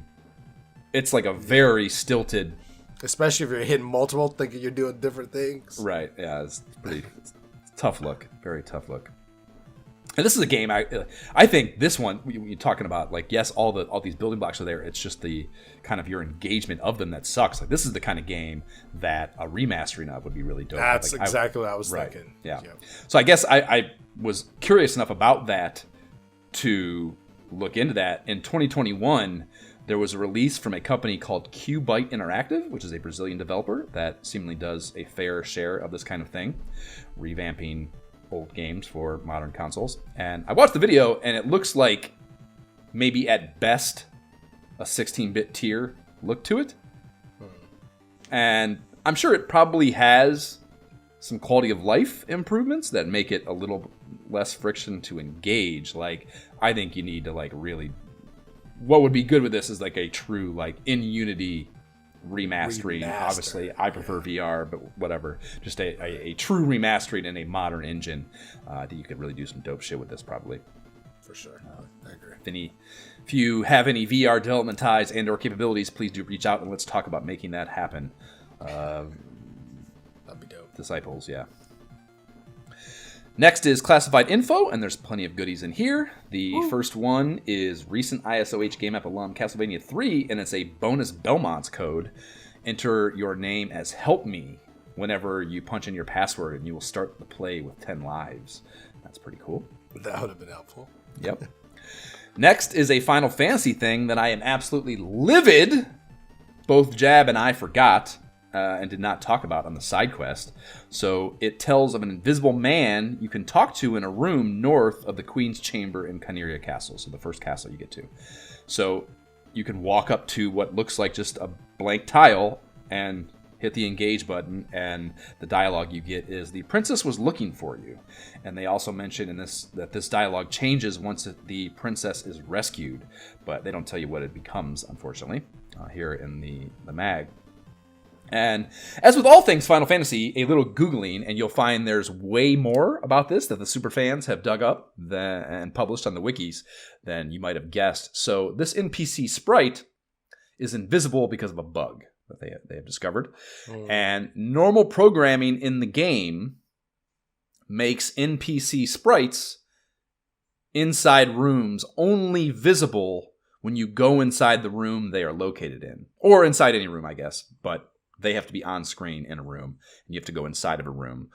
And this NPC has inside a room code, this invisible one, I mean, has inside a room code to them, but she is located outside of a room in the castle. So she's out in a hallway, not in a room. So that's why you can't see her, is you have to go into a room for her to appear. And she's not in the room, you know. So someone was playing around with Game Genie-like code tweaking abilities and found that allowed the sprite to be seen with a walk through walls code. And doing this long after Nintendo Power called him a man here revealed the sprite was actually a female. So yeah, they call him they call him male here or they assume he's male here in the mag, but it turned out it was a female. So unfortunately, none of this wiki action had what her dialogue changes to post-Princess Rescue, and that kind of bummed me out. But please do write in if you know, Lord Disciples. That would be interesting to hear. Yeah, I definitely searched my Final Fantasy notes. So, like, definitely not an invisible person. Did not find an invisible person. I'm pretty sure, I feel like we knew about this as kids, and the only way we could have known about it is if it was in that strategy guide. So I assume it's in there and we just glossed over it somehow or another. I didn't think to go back and check, but it has to be, because we definitely knew about this and it upset me. There's a pretty hot grinding cheese for Swords and Serpents that the side quester in me appreciated. You get passwords for both your characters in the game as well as your level reach in the game. So there's 2 separate passwords, and they suggest that you enter your advanced level character code in addition to a low-level game code, and you'll go into the game back at that further back spot, but have a higher-level character, and you'll be able to vape things, but the way the experience system in that game works, apparently it's not any slower. Like, you get, like, I guess the experience must not scale for different enemies. It must be just like every enemy you kill is worth 1 or something, you know, is my best guess for how the math would work. Yeah, so you can kind of accelerate the grinding component of that, and that would be a real nice cheese to have if we were ever to side quest that particular game. So that was kind of cool to read. And the last one I had is Image Fight is the only one, or rather being the only one in here that I couldn't remember having played or discussed, and this is an IREM space shmup that feels miserably antiquated and shitty, so we do not need to discuss that, in my opinion. I don't know if you had anything from Classified here else you wanted to discuss, but that was it for me. No, that was it. Those are the main things for me as well. Everything else is games that I absolutely would have skipped over. Yep. Then we get 10 pages of crime noir heat on Kimco Sega's Deja Vu, and it dropped at Christmas. So this past Christmas 90. So it's live now if we really want to dig into something wild. The data box deets are 1 megabit program memory by 2 megabit character memory. It's got an MMC3 chip, and it's got 64K of work RAM. The power meter goes 3.8, 3.8, 4.3, 4.5. That's an aggregate of 82%. Also pretty good. Also, as the kids say these days, full cap, bro. So much cap with that score. Get out of here. No, this game is good, dude. It's just like Shadowgate. What? It's just like Shadowgate. Josh. This one's actually better than Shadowgate. I think. Let me tell you. So, let me give you my take here. This game has some fire opening music. Kimco. Fire opening music. Definitely that. But that point and click on the NES, I could not get past the opening screen. I've told you. Great feature, but I was just like, I can't even. I've told you. I literally couldn't get past it. Like, I told you with Shadow. It's the same exact thing as Shadowgate. I've already said this. I've already made this disclaimer. This is not a reason by which to form a negative opinion about a game. I think this is a different time and place. You cannot knock it for that. You can say I don't enjoy doing it right now, but you can't say it's a bad game or the 82% is capped because of that particular thing. That was the only way to do this on the NES at the time. There was no better. That's a lie. They could have made a different game. They made it that way. No, this game already existed. They were porting an existing game. This game already existed. Yeah, nobody told them they had to do that. They could have made a different game. It's a great game. I'm telling you right now. I'll get to the game. Let's get to the mag first. The feature's great. Like the other. I think this might be the best game feature to date. Like between the artwork, the copy, the layout, all of it. It's all themed very well in this crime noir world. They open with a great blurb. Murder is a dirty business, and someone's got to clean it up. In Kimco Seika's mystery thriller Deja Vu, that someone is you. But who are you? That's one of the mysteries you've got to solve. And who killed Joey Siegel? All the evidence leads like a trail of crumbs straight to you. Finding clues to prove your innocence in this PC-type game will be like finding stars in Hollywood. You know they're around, but you can't recognize any off the screen. Fans of Shadowgate will catch on quickly to the step-by-step action, but the challenge is to piece together a puzzle, not battle monsters. You're racing against time, the cops, and hidden dangers. And that's the thing. Wow. Like, I love Shadowgate, but it's much more straightforward. You're just trying to progress in a normal fantasy environment. The really cool thing about this is your guy doesn't know who he is, and in turn, neither do you. So you're both you're acting as your customary detective because you need to solve what's going on here in a typical detective way, but it's the twist of not knowing who you are and that being your incentive to do it, and therefore you're approaching it from a different perspective, is a really cool narrative device, that it made it really, really compelling to me as a kid. So that's the opening. That's the setup. Much of the content in the next 9 pages is laid out. It puts it on these like spiral notebook page backgrounds that look like they've been ripped out of the notebook. The little ring holes are all torn. Yeah, 8th grade for sure. Right. Yeah, 100%. So before 5 stars came into play, and you could rip it out so cleanly, basically. So yeah, it's like a detective's notebook, and that's so fucking good. And at the end, before the uber necessary map of how all the screens areas link together to help a dumb child visualize problem-solving flowcharts that you need to in this game, there's a half page of that same notebook paper where you can write in your own info under various headings: keys, notes, addresses, medicines, letters, other info. And I would say playing this game, you don't need to actually memorize any of that shit. The addresses in particular, like that's a big thing. Like knowing finding where things are, having addresses, and being able to get in these cabs and have them take you to these places to investigate them.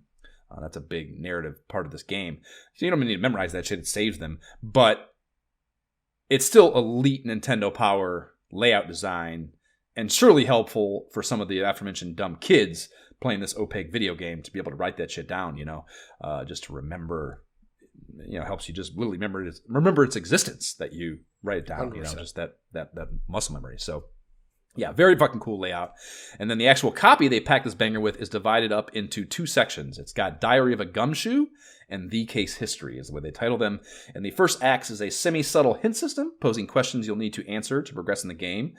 And then the latter is a more deliberate laying out of the answer for when you're completely stumped. And both are numbered, so you can easily cross-reference the clue questions and the answers when and if you need to. And it's all just so good. And I can remember poring over this map, trying to decipher it like Einstein developing the theory of relativity on a rental of this game way back when. And it just I remember being so stymied, like completely stuck and unable to progress in this game. So, for what would that have been? That would have been 10-year-old me, 9-year-old, 10-year-old me, I think.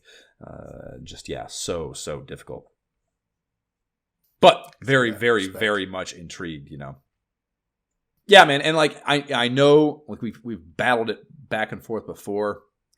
Like I've said, like the Shadowgate falls into that, kill quest between a side quest and game at realm.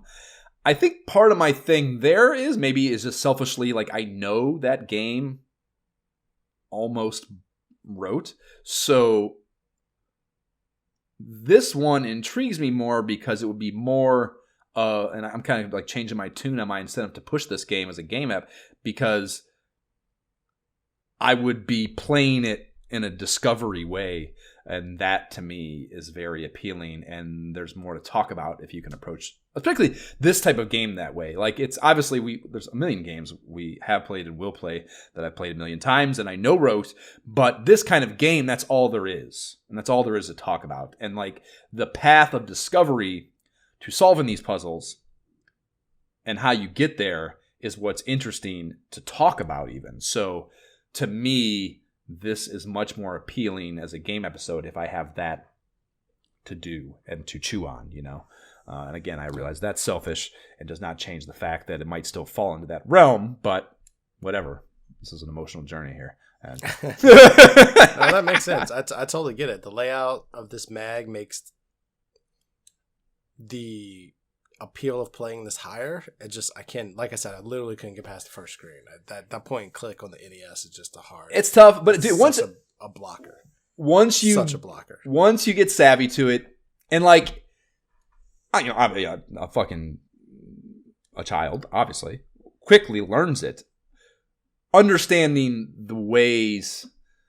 You can't call them hotkeys because you don't have hotkeys, but kind of like the hotkey approach to it.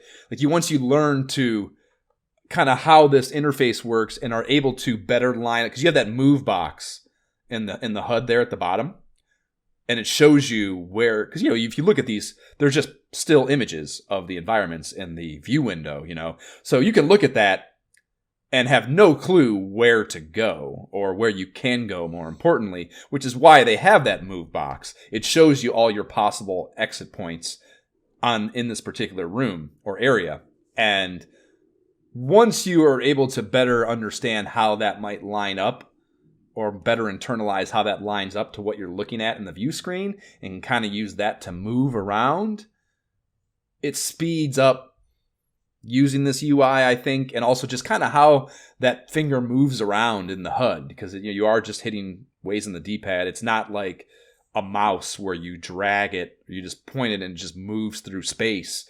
You like hit right and it moves a certain place, and like until you learn how that really flows, it's particularly frustrating because it's just moving to some random place almost, So once you've kind of like we were talking about Immortal, once you understand and internalize the fucking system you got to use to engage it, it gets a lot of that friction goes away, I think. But it's not going to be, you are going to have to approach it with some level of open-mindedness and some level of patience, because it's not perfect, because you want a mouse for this for sure. But again, the game I think is so good and so interesting. The story is so interesting that I think I'm like I said, I'm incentivized to push it. We'll see. That's, who knows? Who knows how convincing I can be? After that map poster with the rest of the the Deja Vu area layout, and then the Bart for Space Mutants shit on the back. We get an 11-page slapper on Sunsoft's Gremlins 2. The data box deets for this are 1M by 2M cart, MMC3 chip, no working RAM. Power meter goes 44, 37, 39, 41. Aggregate of 80.5%. And all those numbers are exact. I thought to look this up. All those numbers are exactly the same as they were in issue 18's appearance of this game. So they are keeping notes over there at Nintendo Bar headquarters. I know we talked about a potential incongruence of these power meters before they switched over to numbers, where it left some kind of guessing to maybe what number they were giving you, you know? Right. So whether or not they perfectly lined up when they appeared at multiple in different issues, we were unsure. But here we get exact numbers. So that's good to hear for, again, my spreadsheet, I guess, maybe only. And there are maps, tips, so on and so forth through stage 5-1 as far as the feature goes. No deja vu on the design front, though, I would say, as far as like the quality of effort given. It's themed and it's in the movie's story world, but there's not nearly as much cool shit going on, I don't think. We've talked about this game before, and I don't know, man. Like, it's definitely not bad. I mean, it's Sunsoft, you know, but I was a tad bored when I fucked with it. I don't know if you fired it back up and have any. I mean, it's Sunsoft goodness, you know. Right. I've played it before. I have nominated it before. I don't know. I didn't play it long because I knew it was a game I kind of wanted to play, and definitely have not beat. So, okay. Opinion unchanged. Okay. Yeah. I mean, you know, it's not that I'm like I think it's bad by any means. You just got to get into it. Right. Once you get cooking, it's probably pretty serviceable, and I understand that. Yeah. Word. After these messages, we'll be right back.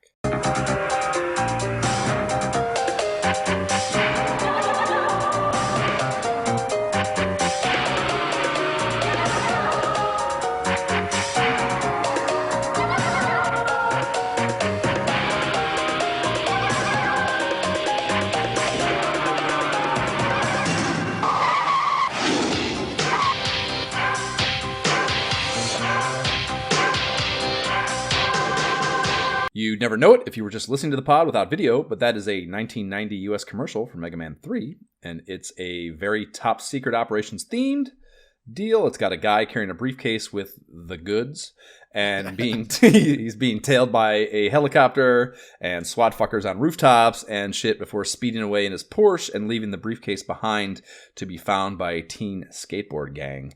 And then the end reads, Mega Man 3.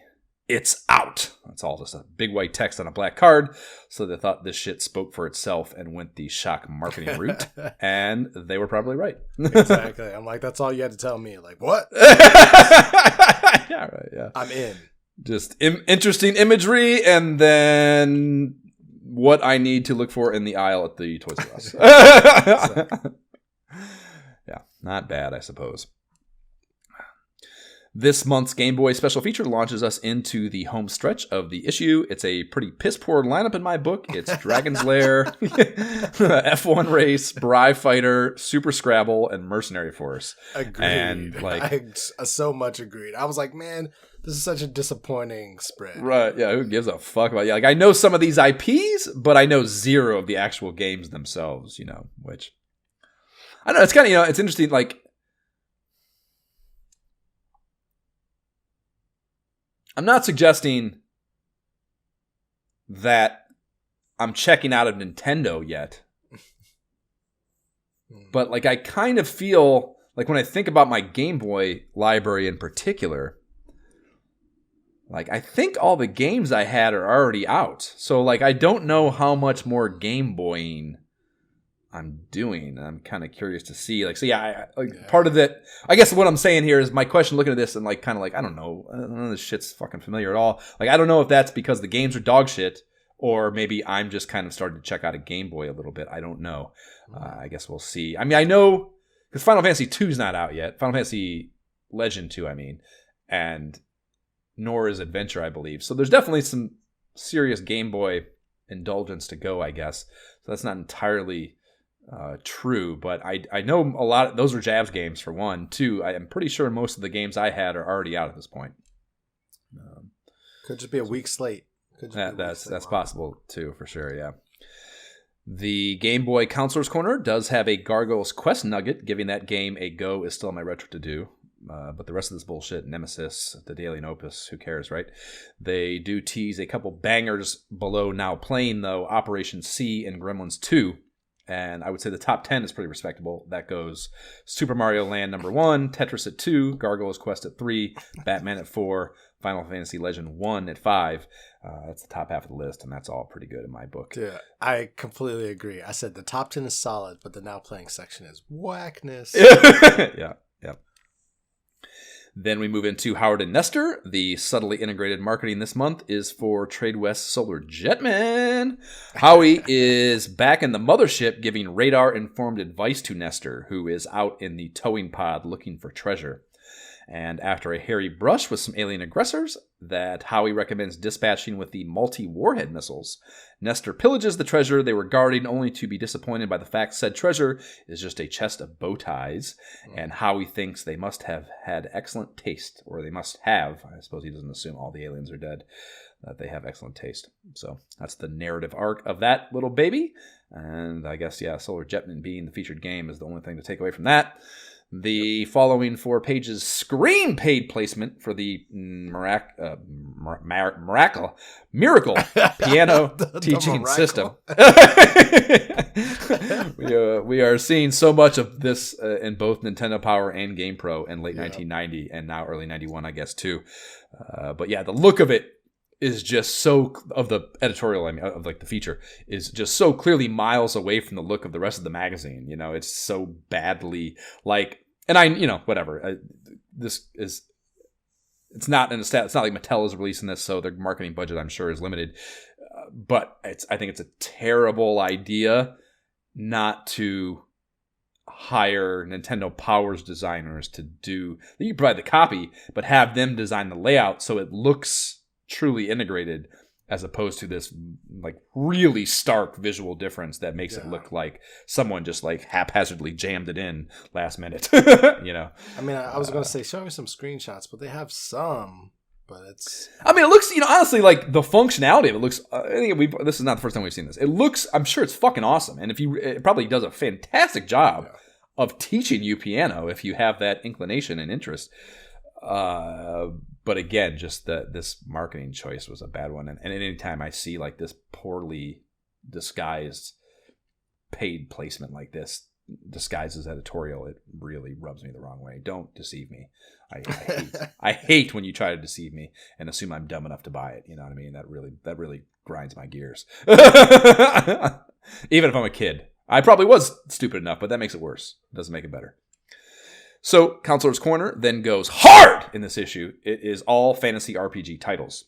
right? Has Destiny of an Emperor, Dungeon Magic, Crystallis, and Swords and Serpents. And I don't know any of these well enough for any of these hints to have significance to me, but perhaps that will change one day because some of these are on our side quest yet to be quested list.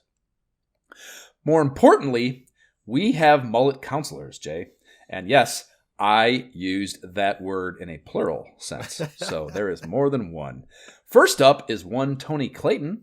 Tony has been a GPC since August of '89 and has a rather modest hobby list comprised of skiing, golf, and bass guitar. His best NES accomplishment is beating Chaos in Final Fantasy with only a knight and a ninja at level 26, and I think both my and Jab's party builds in our side quest was more impressive, but golf clap Tony anyways. His favorite NES joint is Mega Man 2. Nothing wrong with that, right? As for his mullet, it's a rather wispy situation in the back and an offset parting up top. And it's dirty blonde, letting some of that business hang down on his fard, but by no means is it a reckless amount of fard cover. So I'd call this maybe a MacGyver mullet. But generally speaking, it's a pretty forgettable rendition on the overall. It's not a particularly memorable mullet, I would say. The part is odd. I don't like the part.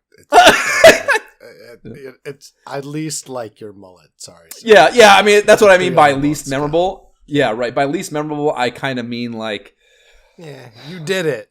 But Right? Yeah, it's just it looks a little half-hearted. It looks like, you want a mullet, but you either don't have the know-how or the tool. You don't have the resources to make it happen, or you didn't try hard enough. Somebody's not really letting you, and you're like, somebody will frown upon that, so you're kind of doing some in-between situation. Right, yeah, you're half-stepping on your mullet. Yeah, it's not great.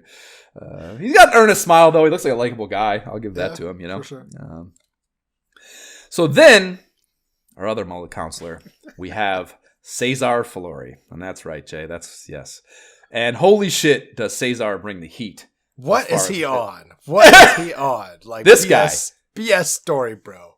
BS story. This guy, he just comes so hard in every way. It's just there's just so much going on here. It's the maximum content you can pack into this quadrant of the counselor's corner counselor profiles. It's the maximum amount of shit to talk about that could fit in that corner of one of these. So he has been around almost as long as our previous featured mullet counselor. His status goes back to September of '89.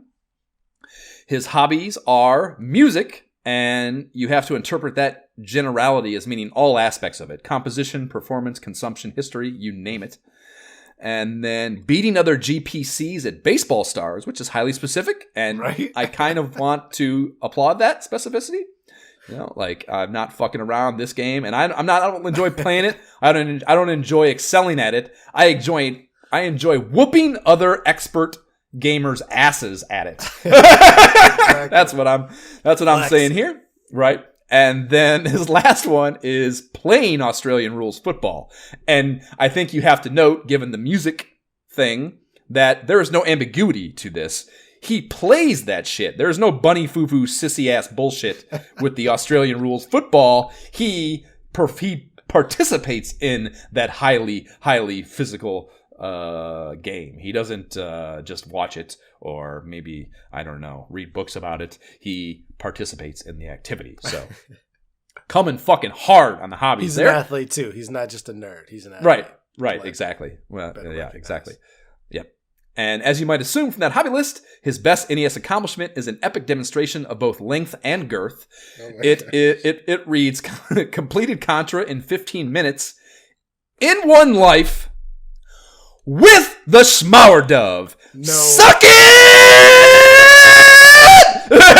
Like he's like fucking BS story, bro. I want proof of that. Come on. Yeah, so you better be like our boy TC Christensen. You better join up with Nessa, get a hold of his AV equipment. I need to see some fucking some twitching of this. I need to see your Twitch 15 fucking minutes, video. Yeah, record it. I need more data, bro.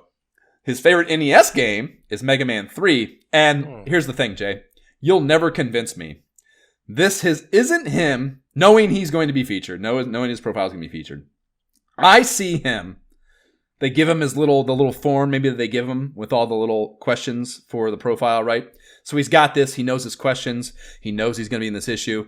I see him asking to see all the other profiles of the guys that are going to be featured, or the council, the GPCs that are going to be featured in the issue with him. He wants to see all those. He sees Tony's profile. He sees Mega Man 2, and he's like, fuck that. I'm going bigger. Mega Man 3. Right. Like, that shit's barely even out. Right. That's my favorite NES game. I am on the cutting edge. You know what I mean? I see him that's a one-up move. That's not just a true, honest answer. That's him. Cesar is a one-upper for sure in my He's like, my I had advanced copy.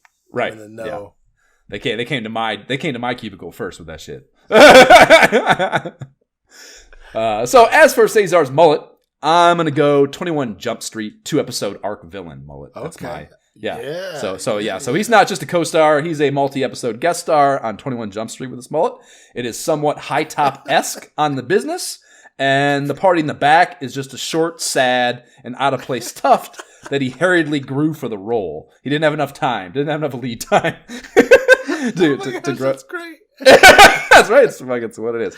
Yes. And the smug smirk on his face is exactly what you'd want out of an unjustified street tough villain. You know what I mean? And he's like wearing all black. Yep. Appearing. Oh, right. Yep.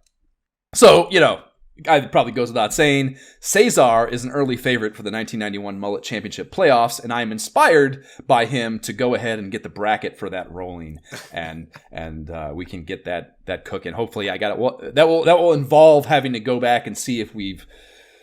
Well, no, that's a question we can talk about, I suppose, whether or not some of the previous participants. I mean, at least the champion has to be a participant. That goes without saying, I think. But how many mullets from the previous field? How far into the bracket do we bring them forward for the new one? Is it just the champion? Should it be the final four? I don't know. Did we do it yearly? Because if it's yearly, maybe we bring back like the top three. Right. Well, it's not that simple because we don't necessarily get a mullet. We do have a lot of mullets. There's enough. Yeah. So yeah, we don't know how many we have. So that's what I mean. I have to go back and see how many new mullets I have since the last bracket, and then see if and how much we need to supplement it to have a full bracket. You know what I mean? Yeah. So yeah, there's a lot of things. Is it smarter to just wait a little longer, get a few more? Get some rookies in there. I don't know. I'm not sure. So we have to see, kind of how the data plays out. But I am inspired to get one rolling for sure. Yeah, I'm all about drafting new rookies in. We got to see. Got to get that new talent. Got infusion of new talent. Got to build for the future. Yeah. So much fun. There's so much fun. All that so much fun. But Jay, I got a real zinger for you. It gets better. It gets better. So when I posted Cesar's dossier on the socials, one of our disciples, one Joshua Prater, was so kind to dig up his Facebook profile. What? And we were just joking about messaging him. Joshua mentioned perhaps we could ask him how his guitar skills go while wearing the Power Glove as one question that could be answered in said interview. And I have good news, Jay. I will be interviewing Cesar on the 30th. For the second of our Order of Erdrick interviews. I have spoken to Cesar. He is open to, perhaps even enthusiastic about this. So I am going to, I haven't done my homework yet, of course. I will do so. So I have a nice, hopefully interesting set of questions to work with as our foundation for the discussion. But the core will, of course, be about his experiences at GPC. So we'll get some interesting insight on what one of those would, And I've read interviews of some GPCs before. I don't believe I've ever read one with him specifically. So obviously every one of their journeys will be different, and that's interesting. But he's been there at this point. I mean, this is he's a year and a half ish. At least a year, yeah, over a year and a half. So we spent some time there. I don't know how much longer he's there.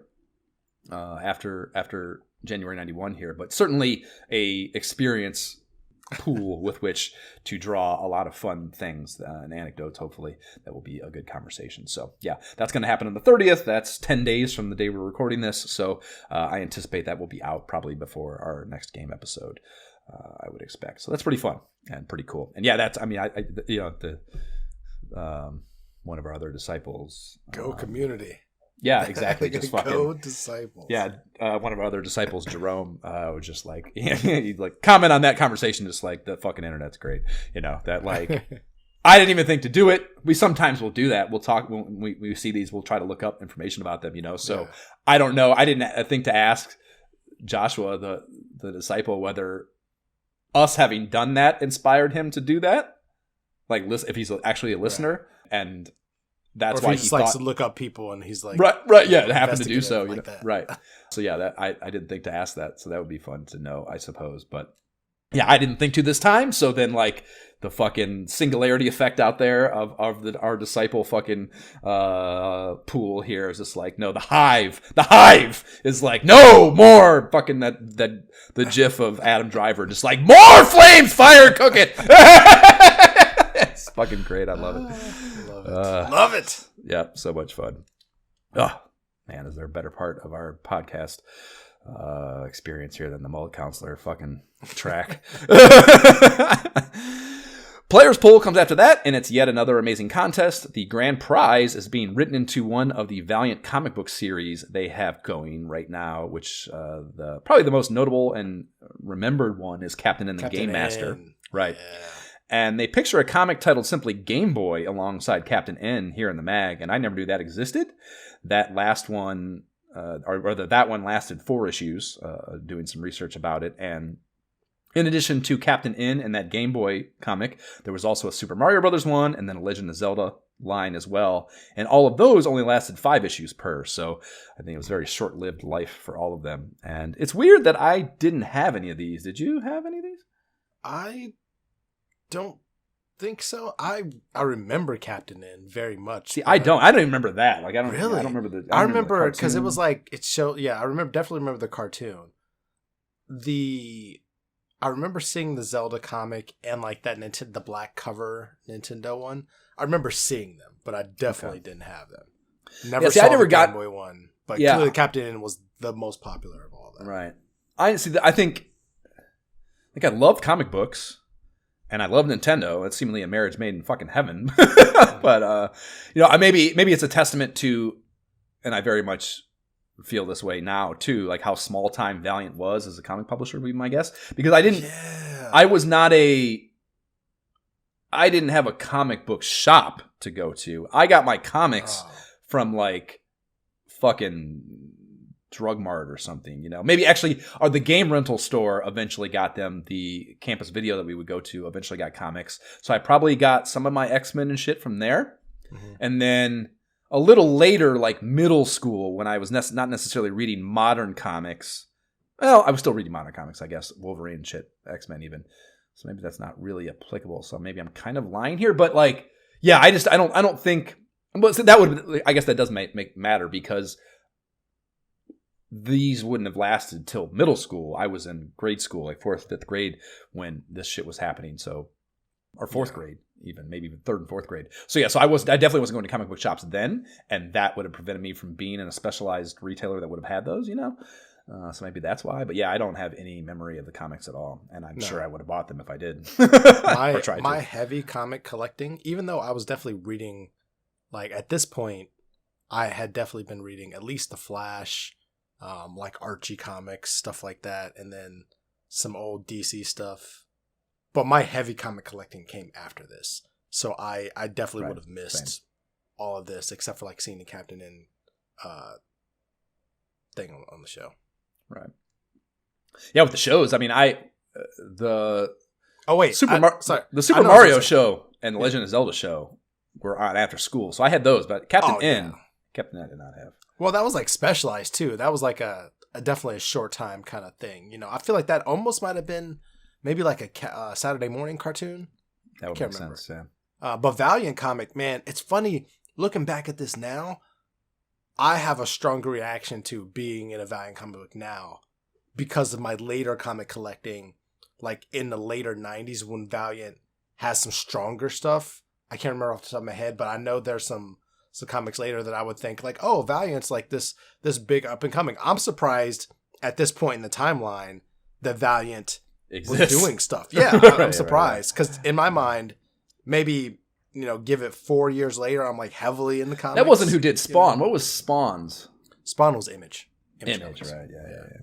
But I definitely remember Valiant, but I feel like it was definitely later, definitely a few years later. Yeah. I mean, I remember getting like the first X-Men I ever had was God, such a psychopath. It was 274, issue 274 of the Uncanny X-Men. I guess that's important to say. And I remember getting that, like visiting Baltimore. And I mean, it was before my mom died. I don't know, 2nd grade or something like that. First, whenever the hell that would have been. So I remember getting that, and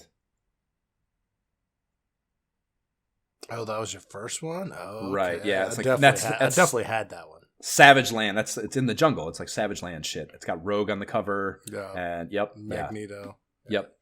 So that was my very first X-Men issue. And like I didn't start getting them again until like right after 300. Like I want to say, and then I got some back issues because the shit happening around 300 was pretty. That was around when the Wolverine Adamantium. I think 304, Uncanny 304 was the one that tied in with Wolverine's that Fatal Attractions series, if I recall correctly, and that was when I was really getting into X-Men. So I collected some back issues around there to kind of tie that first issue I had and that together story-wise, but I wasn't like going and getting them on a monthly basis yet or anything until later on after 300, you know? Yeah, makes sense. Yeah. Yeah, comic books. Oh man, I still I can talk X-Men comics all day. Like, dude, I still have my Marvel Unlimited membership, and you know it's 6 months behind the current stuff. So I was like so current, like on social media listening to stuff. But then I realized, wait a minute, I'm 6 months behind now. I can't keep listening to what people are talking about. So I actually have a backlog right now. I'm probably like a year behind right now because of everything else. I don't engage in the digital shit, but I guess I don't know if I've said this on here, but I get Wolverine. The modern Wolverine, I get. Oh yeah, I have a subscription. It comes to my house. I got into it. I was like, really? I didn't know you could do that. Yeah. I feel like I had to have talked about it on here, but it might have been like during COVID, maybe before COVID. It was out here, but I found this comic shop that was it's on the way to the place I get my hair cut, so I noticed it. And I'd always wanted to stop in. When I finally stopped in, I noticed there was a new Wolverine, and I bought that issue. And that might have been like, I don't know, issue 11 or 12 of what I guess is a new Wolverine series. And so I got like 11 or 12, and I started going there just to get it every month. And like at some point, something happened. I feel like I talked about this on here. At some point, Marvel got fucked up. Their distribution thing got fucked up. And the store wasn't getting the Marvel books. And I was like, well, that's a problem. So I subscribed, so I would get the shit sent to my house. Marvel's subscription thing is dog shit. It's so bad. The customer service, it's so bad, dude. I can't believe. That's what I'm saying. I didn't even know you could have it individually ordered. Oh, it's so bad, dude. Their customer service and website, all of it is, I can't believe how bad it is. But sometimes they show up at different things. I've had issues not show up, and like the new one come, and then the old one come behind it. You know, like just so bad. It's terrible. It's awful. But the comics are good, and it's Wolverine. I like Wolverine. So yeah, I started at like 10 or 11 or 12 or whatever it was, and I ended up buying all the back issues. So I just read it last night, the new one, 41, which is awesome. It's got the cover is dope as fuck, dude. It's like a half Wolverine's face, half Sabretooth's face, and it had a pretty cool issue. I'm like half done on the spoiler. Is it still just to check for spoilers? Is this set? I'm not gonna talk about story anyways, but okay, good. Carry on. Yeah. I'm like, wait a minute, hold on. Yeah. Well, that's honestly, since we're diving so deep on this, fucking let it fly. That's actually one of the other things that is awful about it is they don't let you. I mean, you know, it's not that the threads are so far apart that it's comic books. Fucking, you don't really need to know the story. They're fighting. That's interesting. Yeah, you barely need to follow the story. And it's not so far apart that you have no clue what's going on. But I can see the business threads now, and they don't. Like your issue 40 of Wolverine, there's a big gap because they jump around to 87 other X books that they want you to also subscribe to and buy before we get back to issue 41 of Wolverine. And you can see that. And you can see the disconnect. And it's like I said, it's not so much to totally turn you off and kill the opportunity to have the consumer that's willing to subscribe to just one book. It's not that bad, but it is bad. And you can see them trying to get you to buy everything. And there's so many advertisements in them, both. Well, not for actually, they're not actually advertising for other shit, really, I don't think. But there's so many, like every fourth page is an advertisement to buy a different book, a different comic book series, you know. New limited edition series they're putting out and other X books. It's fucking awful how just grotesquely commercial they make it. But so is it, wait, so is. With the tie-ins and seeing other books, I guess I'll ask my question then. Is it set in the current, like, Rise of X, Fall of X, Dawn of X, like, storyline, overall X-Men storyline? I don't know. Probably yes. Like I don't Krakoa. know. Yes, The Krakoa. Yep. island. Okay. A whole bunch of Krakoa shit. And and they keep... Okay, good, because that's the exciting, different storyline. It's been different of all the other previous X-Men that I'm like excited to. And if you're behind too, holy fuck, I could drop a fucking... That's what I'm saying. I'm behind. I could drop this last issue. I could drop a fucking bomb on your head. Probably with that. Don't do that. yeah. But so I bought all the back issues. So I have every single issue. Awesome. Through 41 of this new series. Honestly, I was surprised at how not expensive it was to do, to get those first 11 issues or 12 issues, whatever the fuck it was, off eBay. I probably only spent, with shipping and stuff even, I probably spent less than $100 to get them all. So that was pretty easy to do. So yeah, I have the whole series. Nice. And I bought a whole bag of those plastic sleeves and shit. So I got a stack of Wolverines that awesome. I'm adding to every month. It feels pretty good to just sliding into the bag. Feels so good. Those bags are so clean and new feeling. Dude, I'm like nerding out now. I decided within the whole new universe, out of all the X books, there were like 4 that I was following. You know what I mean? 4 different X-Men, X books. I kind of stopped short of Excalibur because I'm like, I like Psylocke, but like the rest of those characters are kind of. So I was like, I'm reading those 4, like cycling through those every.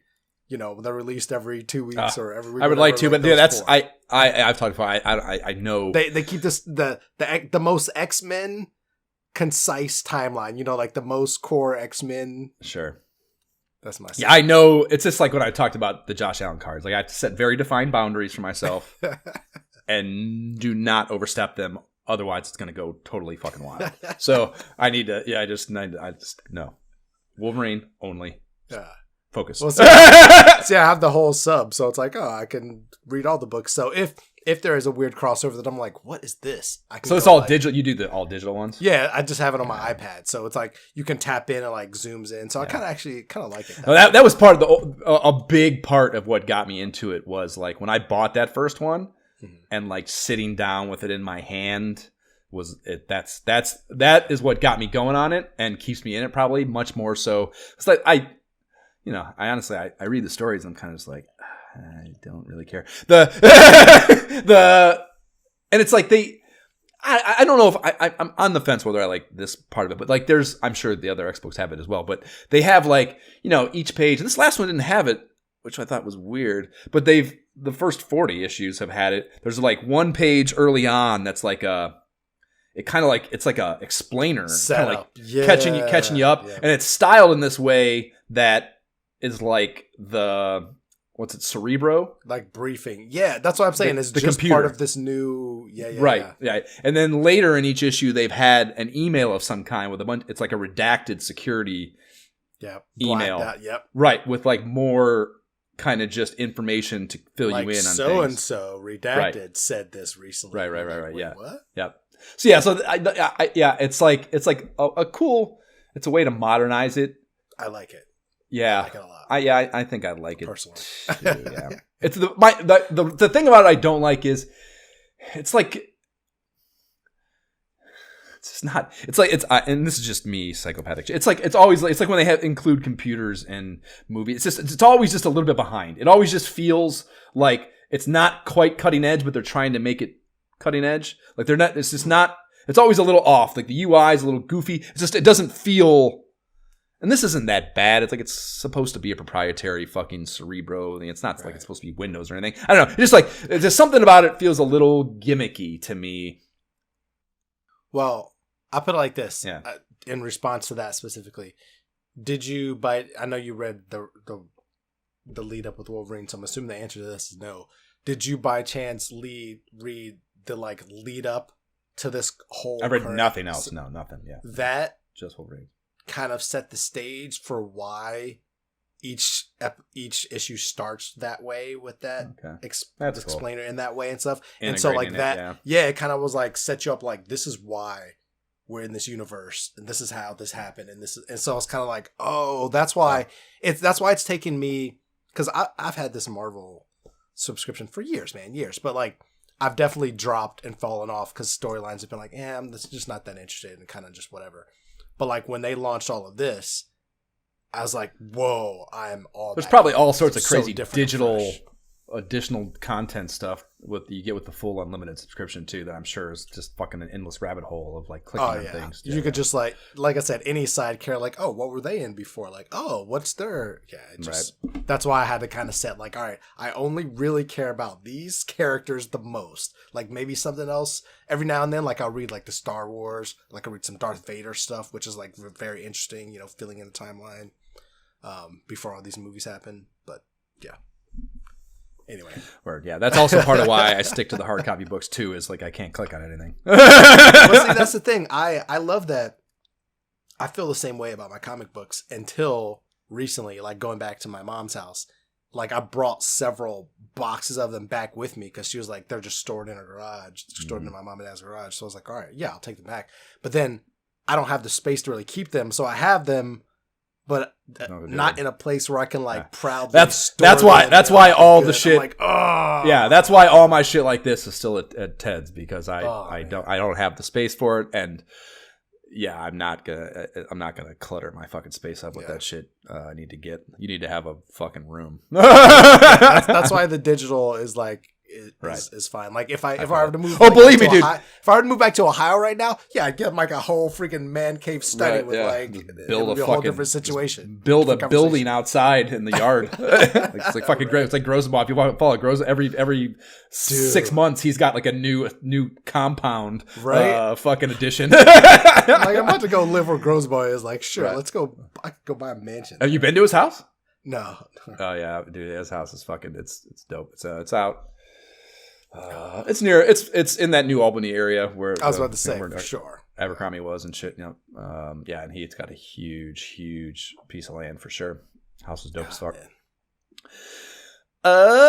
Yeah. So yeah, dude, fucking. I mean, it's funny you talk about the space. Even so, with these 41 issues, right? Like, I have a bookcase in the corner of my room here. It's already totally full. On the bottom shelf is kind of like the haphazard bullshit shelf where I have like all my children's scripts and just kind of shit that maybe isn't lined up like a book, And I'm kind of like jamming that last issue into a place every month. And I'm not sure what I'm going to do soon, but I got to come up with some sort of new solution. Yeah, and I don't know what that is yet. So that's the tough part about it for sure. So yeah, that's first prize, getting written into one of those comics on Valiant. Back to Nintendo Power here. So that's fucking cool, of course. They mentioned specifically that they're going to send you the issue so you can prove it to your friends and shit, nice. Because obviously that you'd have to prove that for anyone to believe it. So that's funny that they specifically cite that as something they're put going that on do. A coffee table at home, so when people walk in, like it's right there. Yeah, I tried looking it up, trying to find the winner of the stuff, and no deal, unfortunately. The second prize is a set of the comics. Third is a Nintendo Power shirt that they're calling a jersey. And then they list, and I don't think to do this, making it looking winners up and shit, I don't think to do this often enough, but they list the winners of the September-October issue poll as being Patty Williams of Shrewsbury, Vermont, and this was the Ultima Quest of the Avatar contest, if you recall that one, where you got to tour Richie's haunted Britannia mansion and visit Origin Systems HQ in Austin, right? And same thing, unfortunately, nothing doing on the interwebs about Patty's experience. And I just feel like it's why I'm so cynical about all these. I just do not believe that if a kid got to do that there wouldn't be some shit somewhere that someone dug up, wanted to talk about, whatever. It's crazy. Nowadays, it would be 100%. Like you'd have to, somebody's there'd be a fucking Instagram live fucking moment-to-moment video to watch. So, I mean, and I understand we're not in that time, but the idea that no one's ever talked about that experience is just wild to me, man, that you can't find these things. Because if they're kids or something, their parents are probably like, yeah, you want some comics. Move on. Sure. You're moving on with life, Right. But no, I'm talking about the grand prize winners only, of course. But that obviously, yeah, parents don't care maybe about them winning. But even still, like, think about it. If my kid is written into, not me, because I like video games, comics, but like I'm thinking about myself and my mom for sure. If I was written into like a Game Boy comic, I don't know. I guess she might be more proud and be like, "Hey, you were in that." Yeah, she was. game." Well, that one's kind of easy because that's a little different. Yeah, the grand prize is inherently written proof of this. Yeah. So I honestly, when we get to that one and know the name of the person, I bet I'll be able to find it no problem. You know what I mean? Because that one is, and it's in a comic line no less, which people already wiki the shit out of. You know, so that's different. Right. So that one will be easier to find. But these trips, these things like, it's very surprising to me. It's probably just like somebody contact you, like so-and-so will contact you separately to set up all your details. And I don't know why you would really share that in this time. You know what I mean? I don't necessarily mean in this time. I mean after the fact, years later, you'd think some of these winners that read Nintendo Power grew up to be gamers too. And like, yes, I understand maybe not all of them where they would be participating in the retro game community in some way, shape, or form. But like, how many fucking times have I talked about my fucking Wolverine letter? Like, if you had that happen to you as a kid, it's a part of your identity as an adult. Well, I mean, I guess I could see that. Like in the same way that I won that Blockbuster gaming competition, like this, I was the store champion, and I got to move on to like the district championships at like Wyandotte Lake. Was like, oh, like that was really cool. But nobody's like interviewing me about it. Like I didn't win the whole thing. So maybe like if somebody was doing a documentary on like the total overall winner. I think you're underselling how hard I dig for this information, Jay. I'm fucking pruning Reddit threads and shit when I try to find these people. I'm not just like looking for like a fucking feature-length documentary on it. I do the work. Fair enough. Now Playing is next up, so let's get down with some new game packs, hopefully. The 6 featured games that get a little blurb this month are Conquest of the Crystal Palace, Jackie Chan's Kung Fu. Jay, you advocated for that before, and it ain't bad. The infamous Silver Surfer, and no one's donated a hundo spot to the Able Gamers Foundation yet and sent the receipt screenshot, so we're not playing that yet, thankfully. And The Adventure of Rad Gravity, Werewolf, and Arch Rivals. And we've already explored all these in the past, and their power pool cumes are all snugly falling into a respectable but not world-beating 60 to 70% range here, so not much to say there. The now staple recent release chart follows that, and we have a number of never-before-seen titles in here, so let us now discuss these. Chase HQ is a Taito arcade cop chaser action driver arcade port that that never ended up getting a US release, just Japan, so that's why that cart does not exist in our libraries. It gets a 54.5% cume, and perhaps that informed that decision. That is on the lower side of what's really possible, I would say, in Nintendo Power scoring. Right, for driving? Spectrum. Come on, man. Yeah. I mean, a cop one, kind of, it's like Spy Hunter kind of idea, and I actually kind of like Spy Hunter as a mechanic, because there's more to it than just driving, which is very boring, yes. But if you're like, there's some chase shit going on, maybe. But I didn't. It's not like I scored the arcade version or anything to see kind of what the mechanics were. Don Bluth's Dragon Lair NES port hit in December. It is developed by Motive Time and released by ImageSoft. And I hadn't heard of Motive Time, but they had a decent gamography in the 90s, and they would go on to handle the SNES Dragon's Lair. And that's a cart that my high school buddy AGB had, and I remember it quite favorably. I don't know if you ever played that one or not, but the SNES one's pretty good. Which one? Dragon's Lair? Oh, I thought you said something else. No, Dragon's Lair. No, man. No, it's not good at all. Oh, no, the one on here. No. I'm saying the SNES one. Oh, okay. No, I don't think I played that either. I was so soured on anything's Dragon's Lair. Like, I've never played a good Dragon's Lair game. I'm like, why do people, like, who enjoyed Dragon's Lair? Why do people keep trying to foist this franchise? Because the cartoon was dope. That's why. That's the reason. I just keep seeing terrible games from this franchise. I'm like, just stop it. I don't get it. Yeah, honestly, they give it a 62% cume. That's not right. Yeah, it's not right. They give it a solid. I couldn't even get into the castle, man. Like I couldn't get into the first story. I could not get past that. The bridge falls away and you can't move fast enough to. I can get the G thing, but like, where am I supposed to go before the dragon thing comes? Too, what is this, man? Yeah, it's fucking terrible, man. They give it a graphic score of 3.9. That's insane. It gets a 3.4 for theme, which I guess it is clearly themed to that IP, and maybe that's where you get that. There you go. idea from. That's fair. But yeah, play control is an abysmal 2.1, and I think even that is an overstatement in my opinion. Generous. Yeah, but when you see a 2.1 in anything, that's bad news bears, for sure. And holy shit, yeah, it's utterly unplayable. It's so hilarious that you say you couldn't get past the first screen because I was like, I maybe 2 or 3 times, and I was like, no, fucking no way. Dude, I tried it like 10 times. I tried because I kept like, maybe if I jump from this spot, maybe if I jump from that spot, maybe if I that wait dragon thing's there, or whatever. It's fucking terrible. It's so bad. I was so annoyed. I was like, I can't. Like, it was one of those situations. I thought if you come into this podcast, trying to get me to play this, I'm quitting. That's my last time. Issue 20 is end of the line. Yeah, no, fucking horrible. The next unknown is Fisher-Price's Firehouse Rescue from GameTech, and Fisher-Price is your cue that it's one of the early edutainment games, so not particularly targeted for 40-plus-year-old podcasters. It doesn't actually make it out till 92, and perhaps that's again due in part to the abysmal score given here, a 48.5%, which will be the low watermark on this issue's power meters. Miracle Piano Teaching System is here, and you can find its power pool for the first time because it wasn't in that paid placement feature earlier in the mag, which is also hot behavior.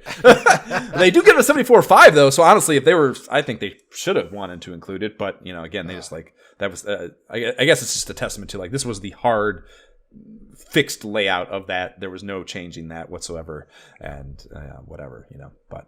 74.5% should have been good enough for something like that, where they should have been happy, I think, to tout that. Like, this is not a product for everyone, Right.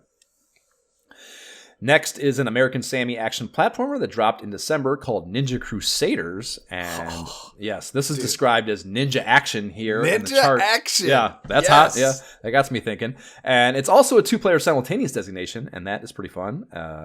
Very Shadow of the Ninja. In function, and the cume is a lowly 57.5% though, and that is not fun, unfortunately. And I played it. It's not a total disaster. I don't know. It's not good, but it's not a total disaster.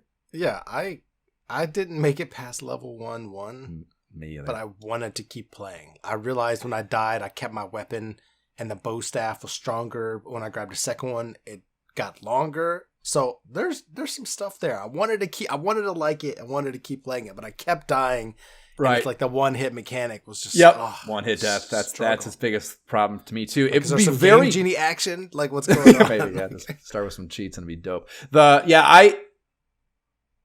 Some Game Genie codes that didn't make me feel like I was cheating specifically, but yeah, it would be very hard to convince me that they didn't rip code straight from a Ninja Gaiden cart, dude. Like, the level appearance, the sprite size, the movement, the controls, it all feels very on brand to Ninja Gaiden. Like, all of that, very, very much so. But yes, the big difference is the one-hit death as opposed to the life meter that Ninja Gaiden gets, and that just fucking sucks. And it's just like, all those things that are Ninja Gaiden-y, I can see the kernel of inspiration / maybe blatant plagiarism, but it's all just a little jankier. And that's obviously not a plus. But yeah, the 2-player simultaneous action, which I even made sure to double check it was simultaneous to fire up a 2-player game, and yes, you're both on screen at the same time playing, and that without saying would be more fun. So maybe with 2 ninjas is always better than 1. So perhaps that would make it a much more fun experience. Co-ninjing. So yeah. Not quite, but, American Sammy is not a developer that I'm expecting much from, so honestly, maybe exceeded expectations.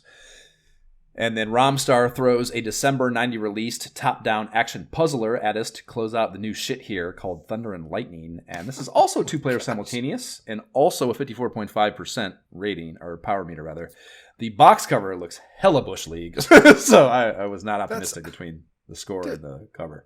That's because this is the game that was on my BlackBerry phone right before the iPhone 3 was released and caused me to leave physical keyboards behind forever. Like, this was that hot game on the BlackBerry. That's exactly what it is, except you have a character holding the thing instead of just, it's more specifically, Jay, the language you're looking for here is it is an Arkanoid knockoff. It is an Arkanoid knockoff. And like Arkanoid, this is actually fun with a few interesting quirks to spice it up. I mean, you got the guy holding it, so there's a story idea going on there. And an example I would use of the spicing up I don't even know if you played it enough to notice this, but if you can get the ball, like one of the real good strategies for Arkanoid, or to me, well, yeah, one of the really cool stories or strategies for Arkanoid is if you can get the ball to go up the edges and onto the top, it can just, you can knock out a bunch of boxes from the, without having to do any work. And that's cool. So if you could do that here at the corners of the top, there are these two plant things that will eat the ball and then spit out two balls as opposed to the one that went in. So just little, I'm guessing I didn't get past the first board, though I could have. It wasn't like it was too hard to do that. I just didn't. I was like, this is Arkanoid. I don't need to play more of this. Exactly. I know what this is. That I'm sure there's more of that in this game. Those spicier tweaks that are probably pretty cool and fun. So yeah, I mean, it probably, if you want to play Arkanoid, is a fun mod. But if I want to play Arkanoid, I'm just going to grab my Game Boy and play Alleyway. You know what I mean? And let Mario do the work. So it's just, we don't need this. It's not an essential thing, I guess, unless you're just like an absolute Arkanoid fanatic, It's the only situation where you need to play this, unfortunately.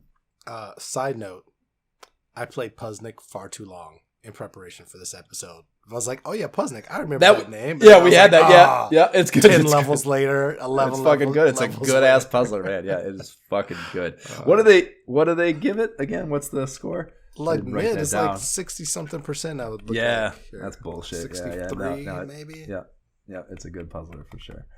I concur. NES Achievers on deck from there, and we do have some Ohio representation in here. We have Trent White in Stowe, Ohio. He finished Ninja Gaiden 2. Good job, Trent. Respect.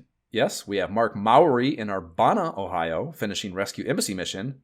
Good job, Mark. We have Nicholas Marsick in the Dirty CLE. He rang in a hot score in Stealth ATF. He's third place on the list. Good job, Nicholas. And then we have Mark Oliger in Clinton, had a rather pedestrian Game Boy Tetris score, and it wasn't even on a Concorde jet. So, fuck you, Mark. Not impressive. So, as this particular feature always leads to, we are talking obscure Ohio geography lessons here, and clearly the CLE isn't obscure, and Stowe isn't some raging metropolis, but it qualifies as a legitimate city, so we're not going to do that. So we have Urbana. That wouldn't be an asinine choice. It's got a population of around 11,000, but by far the obscurest of the obscure here is Clinton, and that will be our obscure Ohio geography lesson this issue. As is always the case, this segment of the Imperial Schools of Honor podcast is brought to you by your mom. Where in the village, or rather, where is the village of Clinton, Ohio located, Jay? When I think of Clinton, I think of Clintonville, right north of OSU. So I have no idea where actual Clinton is. I couldn't tell you. I'm just going to guess northeast of Columbus somewhere. Good guess. So I like to use Columbus as like a true north, right in the center orientation point for a guess that turns into just 4 options. That's good.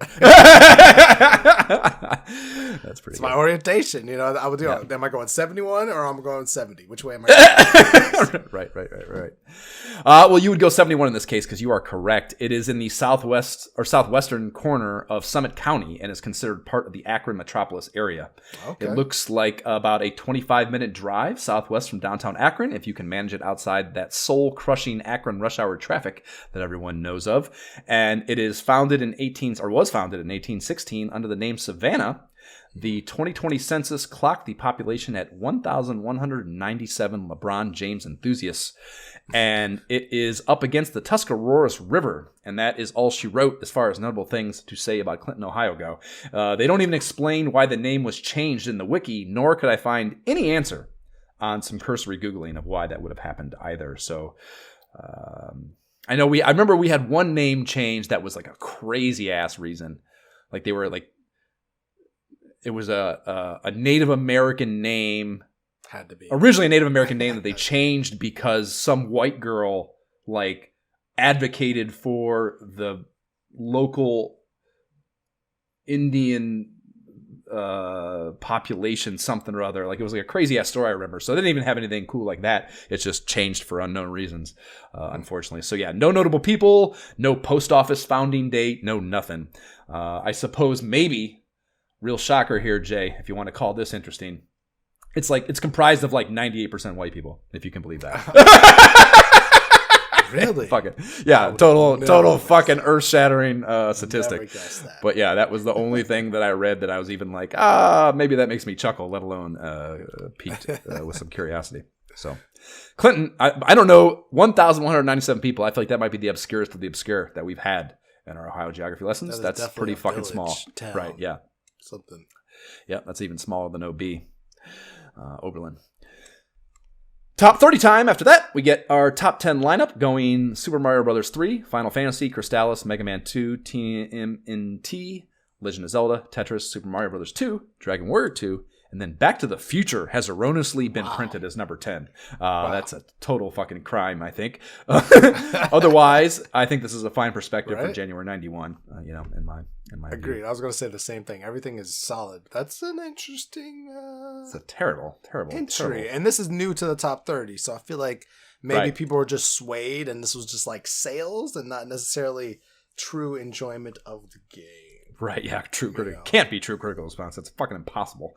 Right. Yeah, I like the Crystalis appearance too. It makes me feel good about pushing that for a future side quest. It's a big mover and shaker, I believe, with blue, right? I think that's if I recall correctly, yeah. Yeah. See, and that takes me back when we move to the next part, the next page of top 30, like the dealer's picks. I'm like, yeah, of course the dealers have to have Back to the Future high up there because you're buying it. Like, yeah, of course, Back to the Future, great property. Like, yep, commercial interest pushing an overall data set in a kind of errant way. Yep. I concur. Other notables for me, in my rarely humble opinion, are Ninja Gaiden 2, lurking in the shadows at 12, awaiting us to pay some game-up attention to this epic franchise.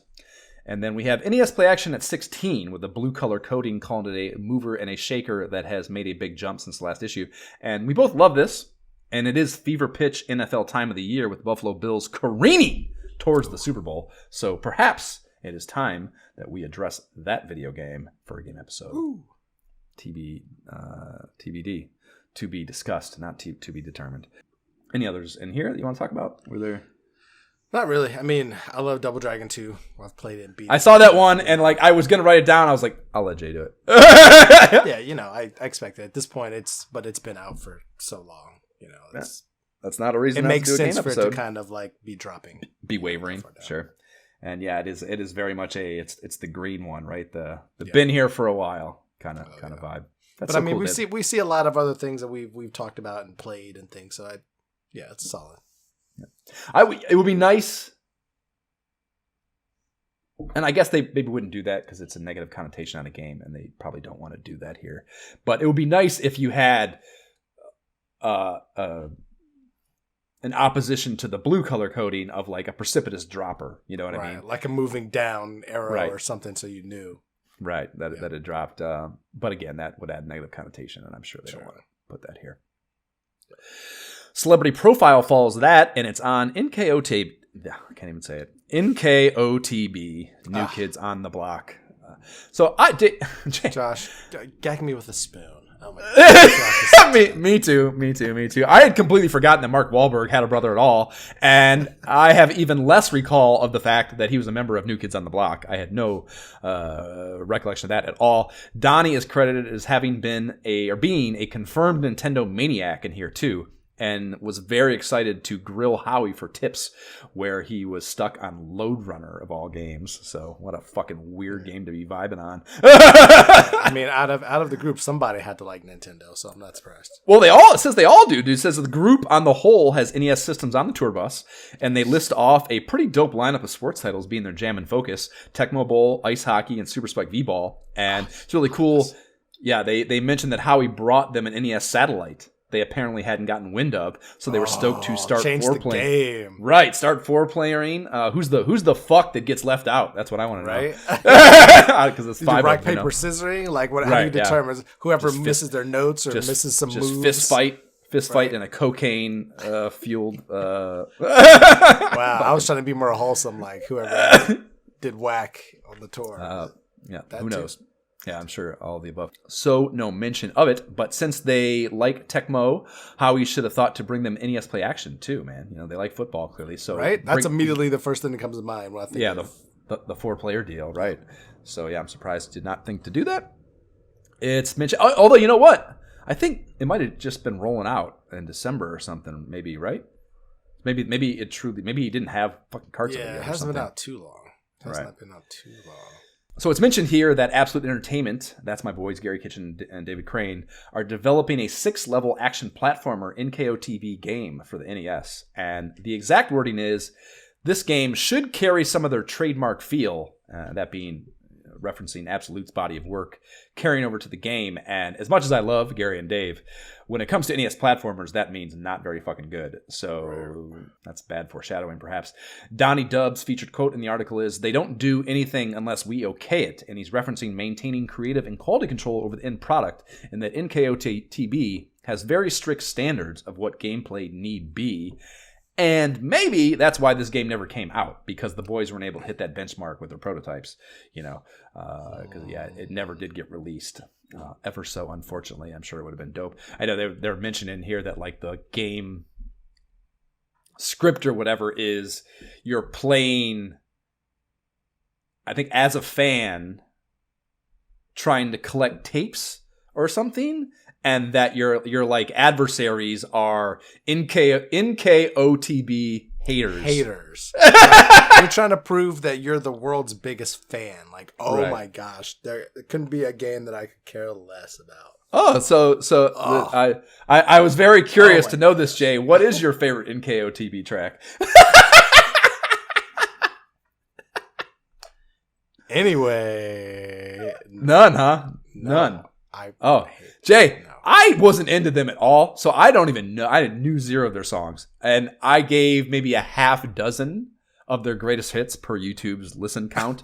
Whatever that's worth, a listen. And Jay, it's fucking intolerable. It is so bad. It is so bad. And like, dude, I am not. There's a lot of fucking pop music, especially from the 90s, that I like. I had singles of, like, I was not anti R&B and top fucking 100 pop in 1990. This is fucking horrible. I loved R&B, but this was just like the white version of New Edition. That's what they were supposed to be. And so, it's... Yeah, but their stuff, no thanks.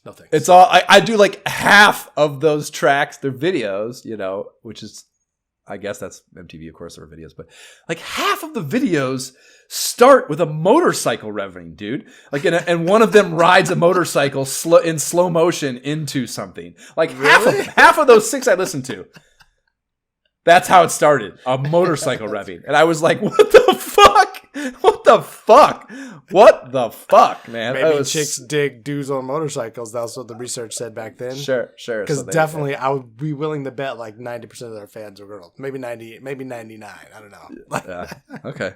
Well, Jay, they're performing at the LA Forum in Inglewood on July 5th if you want to come down for the show.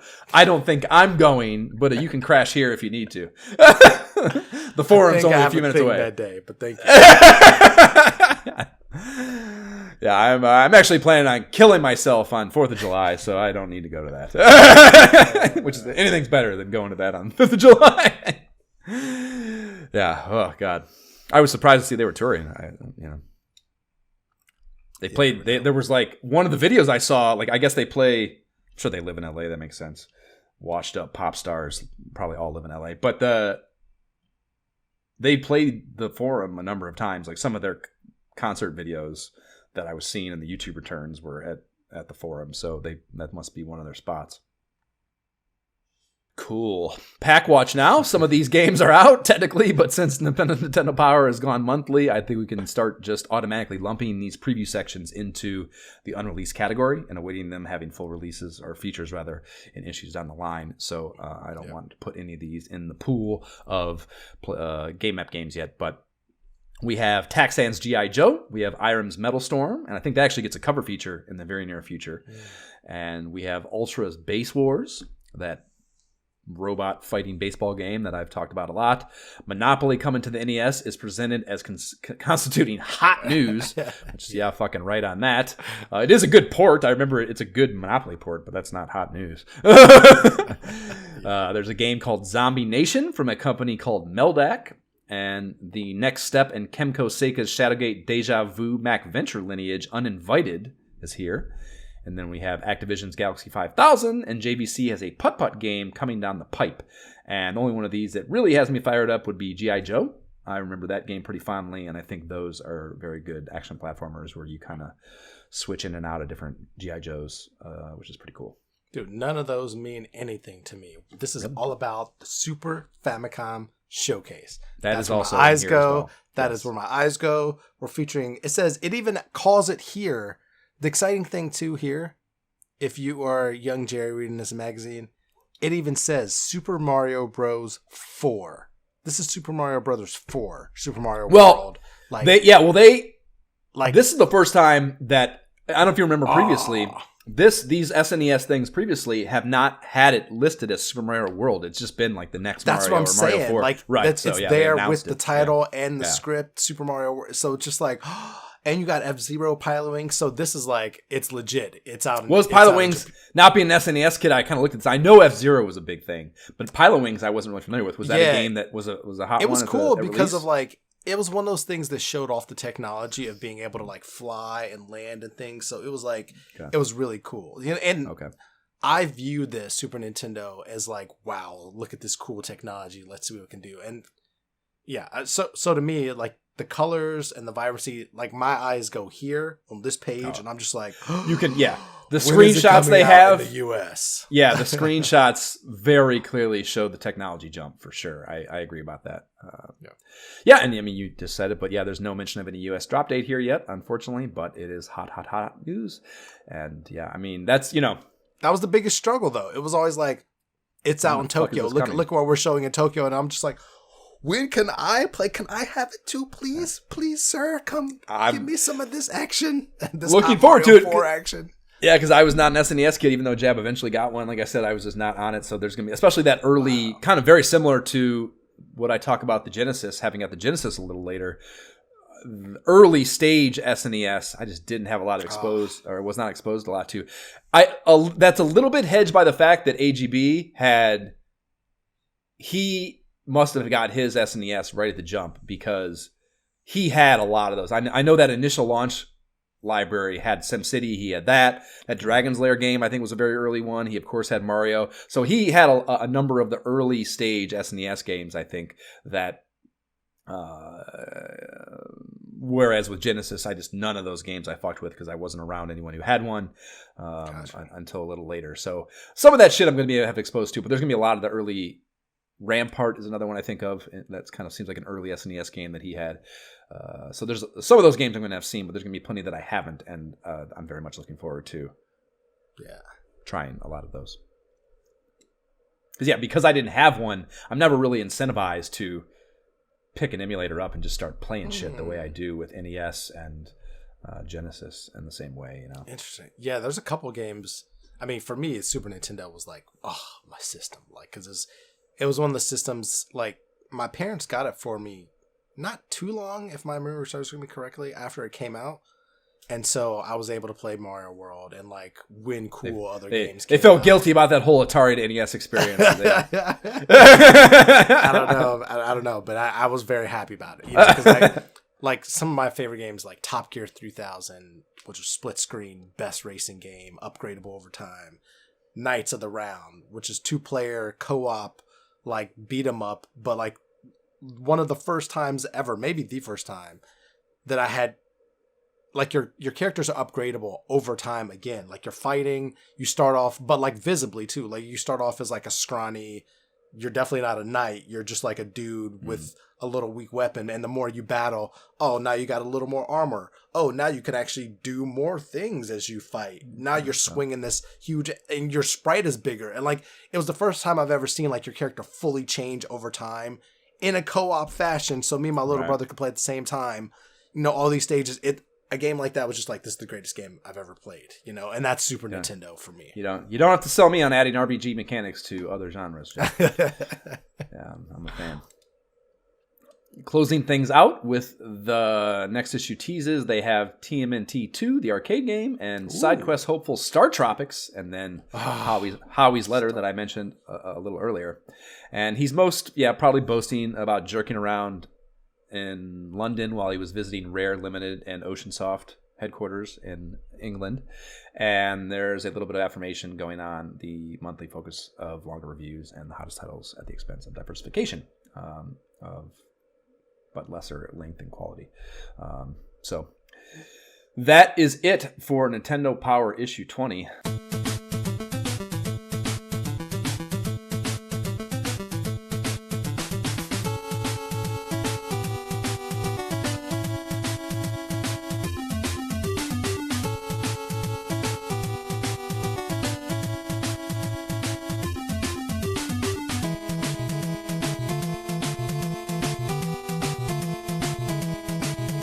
That is the Area 2 theme from Blaster Master, bringing us into nomination. No, Jay. It is blinging us into the nomination. Blinging us in. I stand before we get to that, though, let's first quickly discuss the issue Power Meter Aggregate, which was a 66.03%. Below what is now a cumulative aggregate across all Nintendo Power issues to date of 67.34%. So below par in the overall. The highest was Mega Man, 84.5%. The lowest is Firehouse Rescue at 48.5%. And the lowest real game, which Fisher-Price Firehouse Rescue is not, is Little Ninja Brothers at 53%. Rough. So, yes, now let us bling into the nominations. And Jay, tell me what you got first. I was feeling very uninspired through this issue. It had some very high highs, like Mega Man 3, but like I know that game so much, like I don't side quest it. You know what I mean? Like I have even beat it again, not beat it, but in the last couple years I played through 2 and through 3, but like I made it to Wily's Castle and stopped. It was hard, and I was like, I don't want to put in this effort right now. My kids were kind of playing with me. So like we had highs, great games, but then a lot of like games like you said, the average power meter shows that were just kind of meh. So I went with Gremlins 2, Sunsoft Goodness, Jackie Chan once again, and Ninja Action, Ninja Crusaders. Okay. But Okay. I do not feel solid about any of those. That's the problem. None of them I am not willing to pound the table for. Okay. So I do have Mega Man 3 because I hear you. I think it is one of those. It's just one of the pillars of the system that at some point or another warrants it. I'm in no hurry. It's not going anywhere. That goes without saying. So I'm not too concerned about not doing it here. But I expected that there would be overlap actually. So it made sense to me for that to be the case. But I hear what you're saying. So if you're not being it's your wheelhouse more than anything. If you're not feeling very, very fucking strong on it right now, I'm certainly not going to push that too hard right now. Beyond that, I had Dragon Spirit. I had like 5 or 6 actually. I pared it down to 3 this time. The next one was Dragon Spirit, which is that flying shmup with the dragons. And we just did a flying shmup, so maybe that's a little too soon on revisiting that genre. But yeah. And then my last one was, as I mentioned already, dude, NES Play Action Football. See, okay, I could do Mega Man 3 because I could like look up game genie codes. I could do something different. You know what I mean? Like it's been a while since I beat it. But I could definitely play some NES Play Action Football. I mean, we've kind of said that we've kind of said that we have to do it. That we both have a strong enough. It's NFL playoff football time. Right, exactly. And I think the time of the year is perfect. The Bills lose tomorrow. I'm going to want to kill myself every time I turn it on. But if they don't, I'll be super excited. So that is the yin and the yang of football fandom, I suppose. But yeah, I mean, it's like I said, it's something that we both have said is an essential part of this podcast journey, I think. And it's out now, finally. And yeah, like I said, the time of the year is perfect. So I think that makes a ton of sense to me. I think we pull the trigger. Yep. All right, dude. Let's do it. Got to get to my fucking hype video and my sweet potato worshiping and chucking sacrifices into the pit at the Buffalo Bills Stadium. All the things, all the juju things that need to happen between now and tomorrow at game time, at kickoff. The sooner that gets started, the better. So I'm not gonna force us to badger any longer about that on here. So that will be our next game episode. NES Play Action Football. And we will do that next, and then we will get to GamePro's 1991 year. We will get GamePro's 1991 year rolling with their January rag, issue number 18. And I'm thinking we might get our first Phantasy Star 2 side quest laid down before that happens too, depending on how you and Jab are coming along with that. Oh man! Like I said, once you get cooking, it's not terribly far. That stopping point I've given you guys, so I don't think you guys will have too much difficulty getting there. I would just say I started out very, very sad that we are not doing Star Tropics and wishing I had voted a little differently to get my Star Tropics on. Yeah, it's not going anywhere. That list, but I'm getting a little more going. But man, like I said, it's fun. It's quirky as fuck. It's so different. Partly because it's just that 16-bit game, so that lends itself to all these different things, I think. And two, like I said, Sega is just way quirkier than Nintendo. So there's just a lot. I think the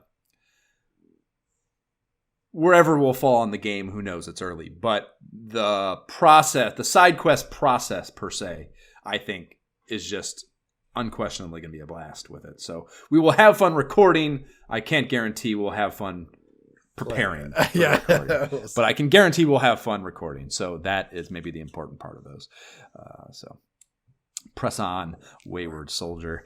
Subscribe to the pod on the platform provided, whatever dumbass company that serves up your pottery. Please rate and leave positive shit for the pod on that podcast platform of choice or any other for that matter. The website is nyehentertainment.com/ISOHpod. You can email us directly at isohpodcast@gmail.com. Follow the pod on Facebook and or Instagram at ISOHpod. Link to the YouTube gameplay videos playlist is in the show notes. There's the ISOH subreddit if you want to get down with us on there. We don't have a Patreon, but if you like giving money to things podcasters tell you to, I'd like to do so at our direction. The Able Gamers Foundation creates custom gaming rigs for gamers with disabilities. That's cool as fuck. AbleGamers.org is where you can find them. Jay, what are your socials? Gentleman JB without the second E. Let's play some zombies.